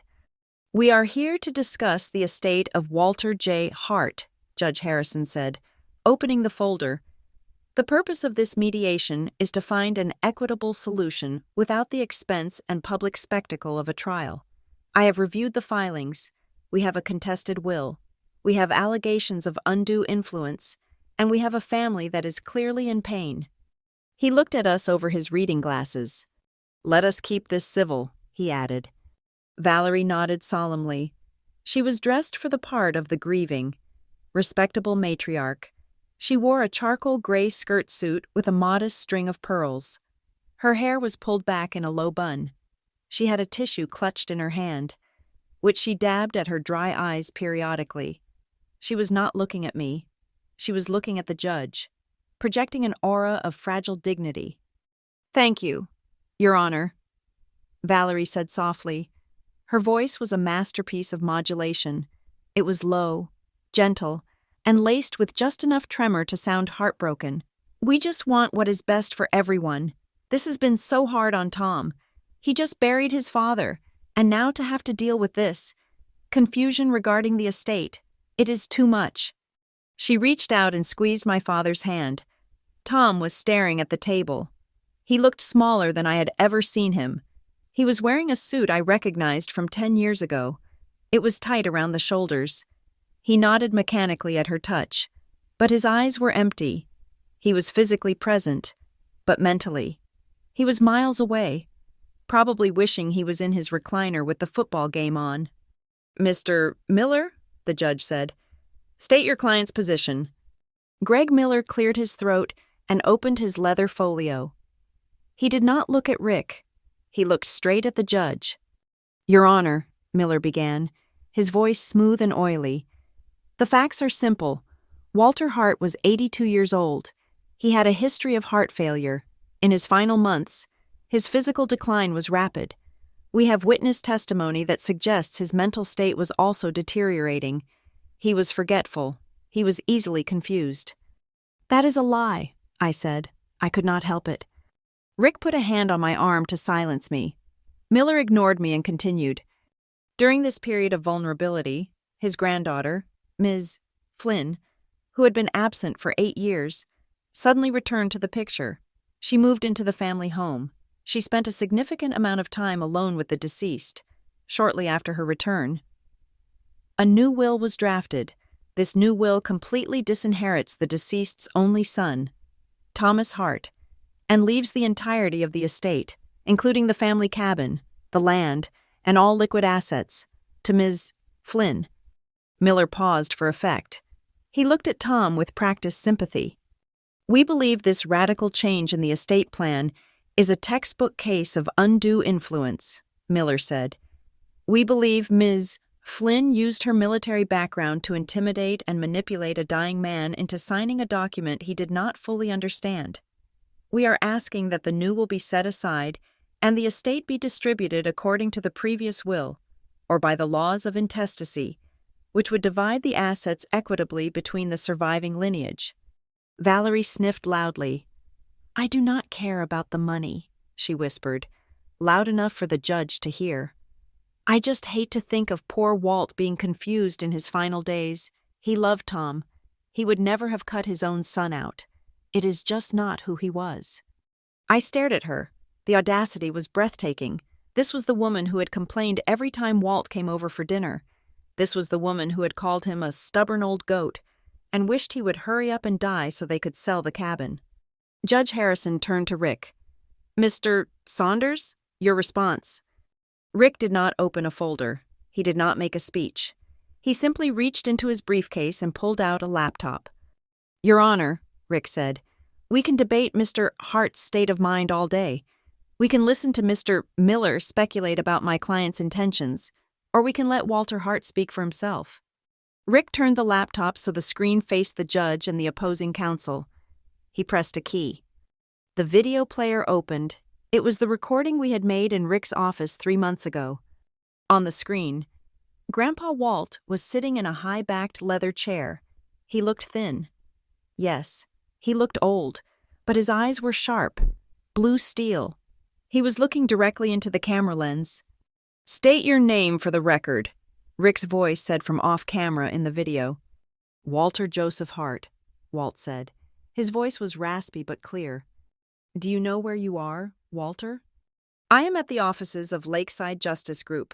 It is Tuesday, October 12th, and I am here to stop my daughter-in-law from stealing my house." In the mediation room, Valerie stiffened. Her head snapped up. On the screen, Rick continued. "Walter, you are signing a new will today. Can you explain in your own words why you are leaving the bulk of your estate to your granddaughter, Paige Flynn?" Walt leaned forward in the video. It was like he was looking right at Valerie across the table. "Because Paige is the only one who never asked me for a dime," Walt said. "My son, Tom, is a good man, but he is weak. He let his wife, Valerie, take over his life. And Valerie? Well, Valerie is a predator. She looks at my bank account like it is a menu. She has been trying to get me to sign over the deed to my cabin for 5 years. She thinks I do not hear her talking on the phone when she visits me. She thinks I'm stupid." Walt coughed on the video, then took a sip of water. "I am leaving the cabin to Paige because she will protect it," Walt continued. "And I am leaving Tom $5,000 because that is exactly enough for him to buy a new television, which is the only thing he cares about anyway. I am doing this of my own free will. Nobody forced me. In fact, Paige tried to talk me out of it. She told me to leave it to Tom to keep the peace. But I am not interested in peace. I am interested in justice."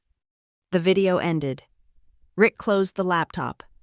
The silence in the mediation room was heavy. You could hear the hum of the overhead lights. I looked at Valerie. Her face had gone blotchy. The carefully applied blush stood out in stark contrast to the pale rage spreading across her neck. Her hands were gripping the edge of the table so hard her knuckles were white. "That is manipulated," Valerie hissed. She forgot to be gentle. Her voice was sharp and jagged. "You coached him. You wrote that script for him. He would never say those things about me. I took care of him. I brought him soup. I drove him to his appointments."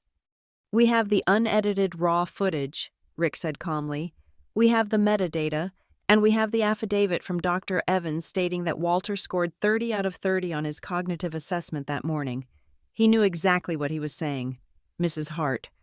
"He was sick!" Valerie shouted, standing up. "He was on medication. You took advantage of a dying man's paranoia. You turned him against his own family." "Sit down, Mrs. Hart," Judge Harrison said. His voice was not loud, but it carried the weight of authority. Valerie froze. She looked at the judge, realized she was breaking character, and slowly sat back down. She grabbed Tom's hand again, digging her nails into his sleeve. Tom winced but did not pull away. "This is clearly a complex family dynamic," Judge Harrison said, rubbing his temples. "Mr. Saunders, the video is compelling evidence. However, litigation is risky. If this goes to trial, it will be public. The testimony regarding Mrs. Hart's alleged behavior will be part of the public record. Mr. Hart's medical history will be scrutinized. It will be expensive for both sides." The judge looked at Miller, then at Rick. "I propose a compromise," Judge Harrison said. I tensed up. This was the part I hated. This was the part where the system tried to smooth over the truth to save time. "Ms. Flynn keeps the cabin and the land," the judge proposed. "That seems to be the primary emotional asset. However, the liquid assets, the savings account and the proceeds from the garage sale, totaling roughly $80,000, should be transferred to Thomas Hart. This acknowledges the son's inheritance while respecting the grandfather's wish for the granddaughter to have the home." He looked at us. "It is a split. Nobody gets everything they want, but everyone walks away with something, and more importantly, You walk away today. No trial. No legal fees eating up the estate. No reporters. Valerie's eyes lit up. I saw the calculation happen instantly behind her mask. She knew the cabin was the big prize, yes, but $80,000 was immediate cash. It was enough to cover whatever debts she was hiding. It was enough to buy a new car, a new wardrobe, and pretend she had won. More importantly, it validated her. If the court gave her money, it meant the court agreed that the will was flawed. It meant she wasn't cut out. She could spin this. She could tell the neighbors. We settled to be generous. We let her keep the shack, but we got the money. Valerie looked at Miller. Miller nodded slightly. It was a good deal for them, considering the video evidence. Valerie turned to the judge. She took a deep breath and composed her face into a look of saintly sacrifice. Your Honor, she said softly, it hurts. It really does. To hear those lies on that video. It breaks my heart. But Tom and I, we are people of peace. We do not want to drag Walt's name through the mud. We do not want to fight with Paige, no matter how hurtful she has been. She squeezed Tom's hand. We will accept the compromise. We will let her keep the cabin. We just want the liquid assets to secure our retirement. It is not what Walt would have wanted if he were in his right mind. But for the sake of the family, we will agree. She looked at me then. A small, triumphant smile played on her lips. It was barely there, but I saw it. It was a smirk that said, I still got something. You didn't beat me. She thought she had won. She thought she had successfully raided the tomb and walked away with a bag of gold.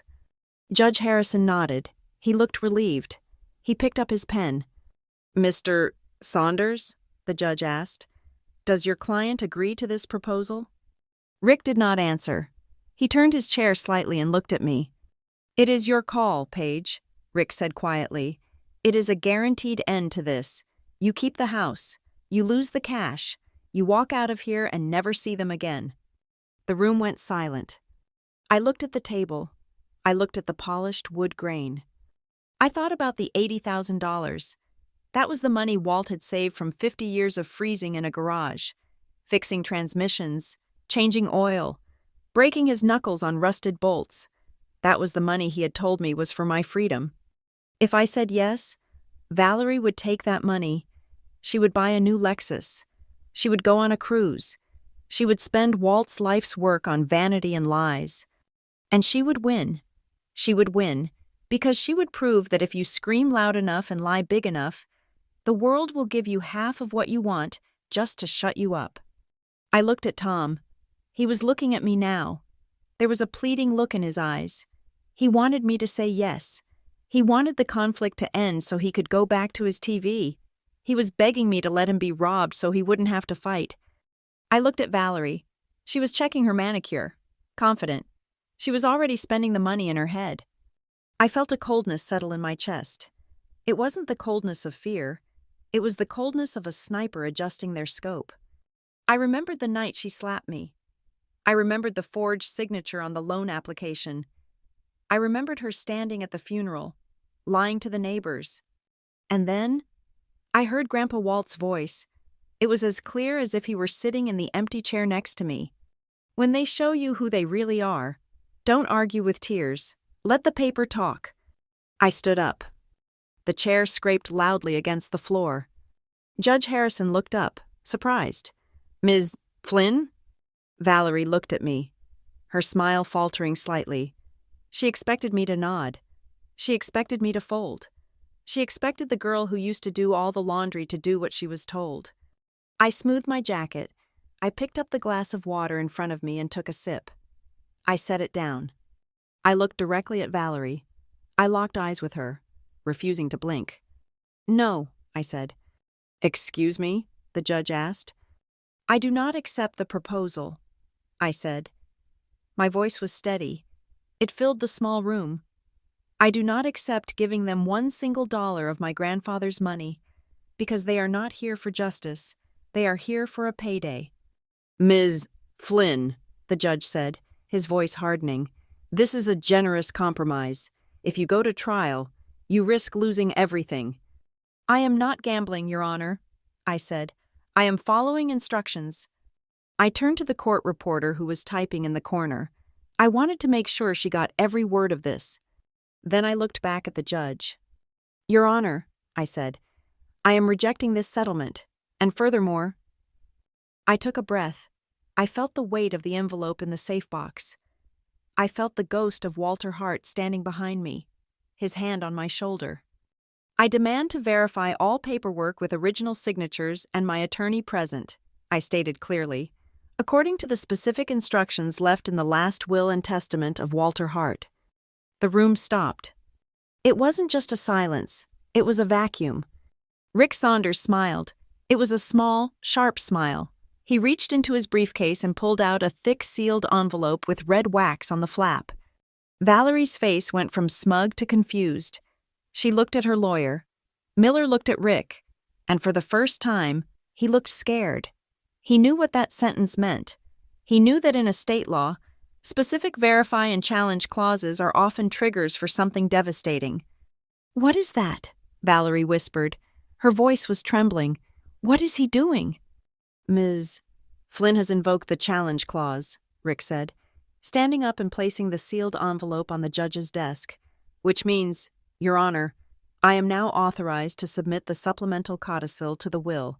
It was only to be revealed if the primary will was contested by Thomas or Valerie Hart. Judge Harrison looked at the envelope. He looked at me. He saw the resolve in my face. Open it, the judge said to Rick. I sat back down. I watched Valerie. I watched the color drain out of her face until she looked like a ghost. She didn't know what was in there, but she knew, deep down in her black heart, that the game she had been playing for 10 years had just changed rules. She wasn't the hunter anymore. She was the prey. I demand to verify all paperwork with original signatures and my attorney present, in accordance with the specific instructions in the last will and testament of Walter Hart. I said the words clearly. I said them loudly. I spoke them not just to the judge, but to the spirit of the man who had taught them to me. The reaction was immediate. Judge Harrison blinked, looking from me to the sealed envelope on his desk.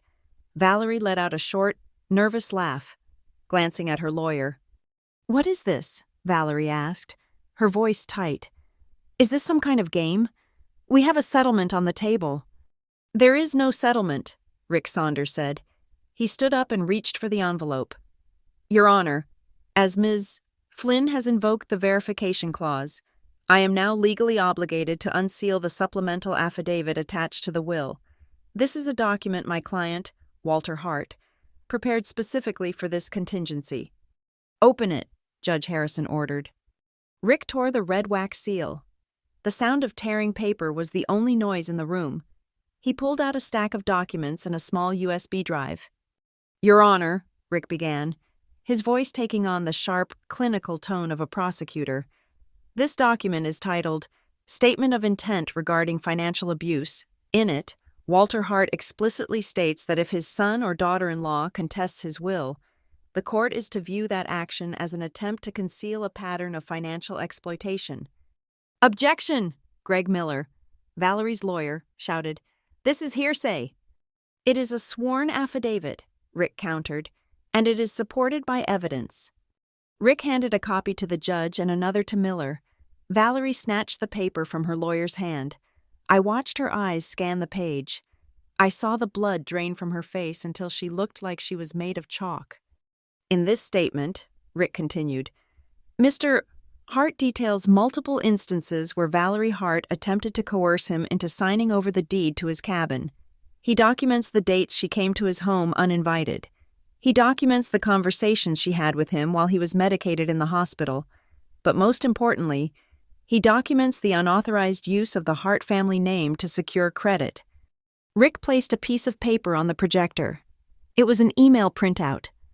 This is an email thread between Valerie Hart and a loan officer at Heritage Valley Savings and Loan. Rick said, dated 3 weeks before Walter Hart's death. In it, Mrs. Hart refers to the cabin as collateral we have already secured and asks to expedite a loan application. Valerie started to shake. That was just an inquiry, she stammered. We were just exploring options. Exploring options with property you did not own? Judge Harrison asked. His voice was no longer neutral. It was cold. But that is not all, Rick said. Ms. Flynn, if you would? I reached into my bag. I pulled out the file I had built over the last month. I pulled out the document that Susan, the loan officer, had given me. Your Honor, I said, this is a loan application submitted to Heritage Valley Savings and Loan in November. It lists me as the primary borrower. It lists Thomas and Valerie Hart as co-signers. It seeks $150,000. I slid the paper across the mahogany table. I never signed this application, I said. I never authorized it. The bank flagged it because the deed transfer date for the cabin was listed as pending death of owner. They were trying to mortgage my inheritance before my grandfather was even in the ground. That is a lie, Valerie screamed. She stood up, her chair clattering backward. She signed a power of attorney. We have the right. She gave us permission. Ah, yes, Rick said. The power of attorney. He produced the final piece of paper, the kill shot.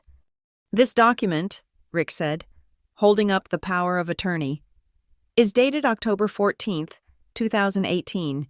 It bears Ms. Flynn's signature. However, we have also submitted Ms. Flynn's military passport records. Rick dropped a copy of my passport stamps onto the table. On October 14th, 2018, Paige Flynn was stationed at Ramstein Air Base in Germany. Rick stated, she was physically present on a different continent. She could not have appeared before the notary, Barbara J. Miller, in Cleveland, Ohio. This means the notarization is fraudulent. It means the power of attorney is void, and it means using it to apply for a loan is a federal crime. The room went dead silent. Greg Miller, Valerie's lawyer, slowly closed his folder. He moved his chair slightly away from Valerie. It was a subtle move, but in the legal world, it was a scream. He was distancing himself from a client who had just been exposed as a felon. Judge Harrison took off his glasses. He rubbed the bridge of his nose. He looked at the paperwork. Then he looked at Tom. Mr. Hart, the judge said, were you aware that your name was on a fraudulent loan application? Tom looked up. He looked at me. He looked at Valerie, who was breathing hard, her eyes darting around the room like a trapped animal. Tom started. He cleared his throat. I just sign what she tells me to sign. She handles the money. It was the most pathetic defense I had ever heard. He was throwing her under the bus to save himself, but he was doing it with the same passive weakness that had defined his entire life. Your Honor, Rick said, we are asking that the petition to contest the will be dismissed with prejudice. We are asking that the original will stand. And we are asking that the court refer this evidence of bank fraud and elder financial abuse to the district attorney's office for investigation. Valerie let out a sound that was half scream, half sob. No, you cannot do that. It was for the family. We were going to pay it back. Paige, tell them. Tell them we are family. I looked at her. I looked at the woman who had slapped me, the woman who had stolen my college fund, the woman who had tried to sell my future to a bank. We are not family, Valerie, I said. We are co-defendants in a fraud investigation, and I am turning state's witness. Judge Harrison slammed his gavel. It sounded like a gunshot. Petition to contest is denied, the judge ruled. The will of Walter Hart stands as written. The estate is awarded to Paige Flynn regarding the allegations of fraud. I am forwarding this file to the prosecutor's office immediately. Mr. Miller, I suggest you advise your clients on their right to remain silent. This is a setup, Valerie shrieked. She rigged it. She tricked the old man. Bailiff, the judge said calmly, remove Mrs. Hart from the courtroom. Valerie was still screaming as the bailiff approached her. She looked at me with pure hatred. You ungrateful little brat! You ruined us! After everything I did for you! Tom stood up slowly. He looked dazed. He gathered his coat and shuffled after her, keeping his head down, refusing to meet my eyes. We walked out into the hallway. The mediation was over. The battle was won. But Valerie wasn't done. She was waiting by the elevators, pacing. When she saw me come out with Rick, she lunged. She didn't touch me. She knew better now. But she got right in my face. "You think you won?" she hissed. Her makeup was smeared. "You think you are smart? You are going to jail. Paige, I will tell them you were in on it. I will tell them you planned the whole thing. Who are they going to believe? A respected realtor or a mental case veteran?" I sighed. I reached into my pocket and pulled out my phone. "I was hoping it wouldn't come to this," I said. "But you really do not know when to stop." I opened the video file, the one from the nanny cam. I held the screen up to her face. "Watch," I said. Valerie looked. On the small screen, she saw the living room of the beige house. She saw herself screaming. She saw herself slap me.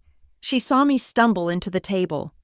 And then, she saw the camera pan to the recliner. She saw Tom sitting there, drinking his beer, watching the football game, completely ignoring the violence. "I have audio too," I said.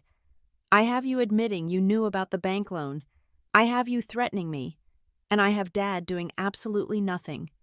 Valerie stared at the phone. Her mouth opened, but no words came out. The fight drained out of her body. She realized, finally, that she wasn't dealing with a victim. She was dealing with a witness who had receipts. "If you ever say my name again," I said, my voice low and hard. "If you ever post about me on Facebook, if you ever try to contact me, or if you try to drag this out in court, I send this video to the police. I send it to your real estate licensing board. I send it to the local news, and I send it to every neighbor who was at the funeral." I leaned in close. "Do you understand me?" Valerie nodded. It was a jerky, terrified nod. She stepped back, clutching her purse to her chest. I turned to my father. He was standing a few feet away, leaning against the wall. He had seen the video too. He saw his own shame reflected in the glowing screen. "Dad," I said. He looked at me. His eyes were wet. "I am sorry, Paige," he whispered. I wanted peace." "You wanted silence," I corrected him. "Peace is something you build. Silence is just what happens when you let bad things happen and say nothing." I put the phone back in my pocket. "The cabin is mine," I said. "The land is mine. I am keeping it. I am going to fix it up.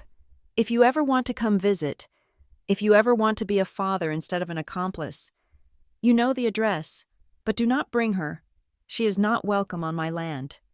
Tom nodded. He looked at Valerie, then back at me. For a second, I thought he might leave her. I thought he might walk over to me. But he didn't.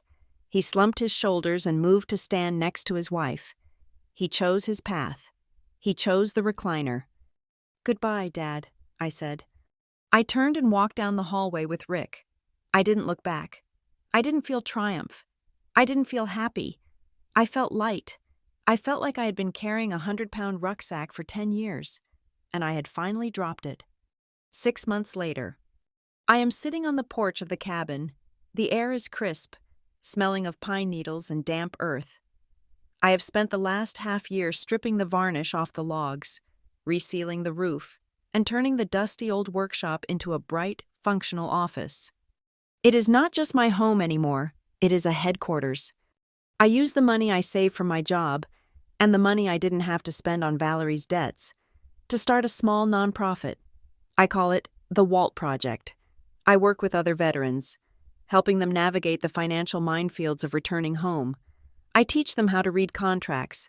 I teach them how to spot predatory loans. I teach them that family is sometimes the most dangerous word in the English language. I walked into the garage yesterday. Grandpa's tools are still hanging on the pegboard, outlined in black marker. In the corner, sitting on a workbench, is an old portable television. I turned it on. The reception was fuzzy. It was playing a football game. I watched it for a minute. I thought about Tom sitting in his beige living room, watching the same game, drowning in the noise he uses to hide from his life. I turned the TV off. I walked back out to the porch and sat down. The sun was setting, painting the sky in shades of violet and gold. It was quiet, real quiet. Not the silence of avoidance, but the silence of peace. There are battles that end with a bang, and there are battles that end with a whisper. My war with Valerie ended with a sentence. I demand to verify all paperwork. But the real victory wasn't the legal ruling. It wasn't the house. The real victory was standing in that hallway and realizing that I didn't need them to love me. I didn't need them to be good people for me to be okay. I had spent my whole life afraid of losing my father. I was afraid that if I stood up for myself, I would be an orphan. But sitting here, listening to the wind in the trees that now belong to me, I realized something. You cannot lose people who never really belong to you. You can only lose the illusion of them. And letting go of that illusion? That is the only freedom that matters. Thank you so much for listening to my story on the Lila Revenge Stories channel. I would love to hear from you. Please comment below and tell me where you are listening from, what you thought of Paige's decision, and share your own thoughts. If you enjoyed this story, please subscribe to the channel, like this video, and smash that hype button so more people can hear these stories of justice and truth.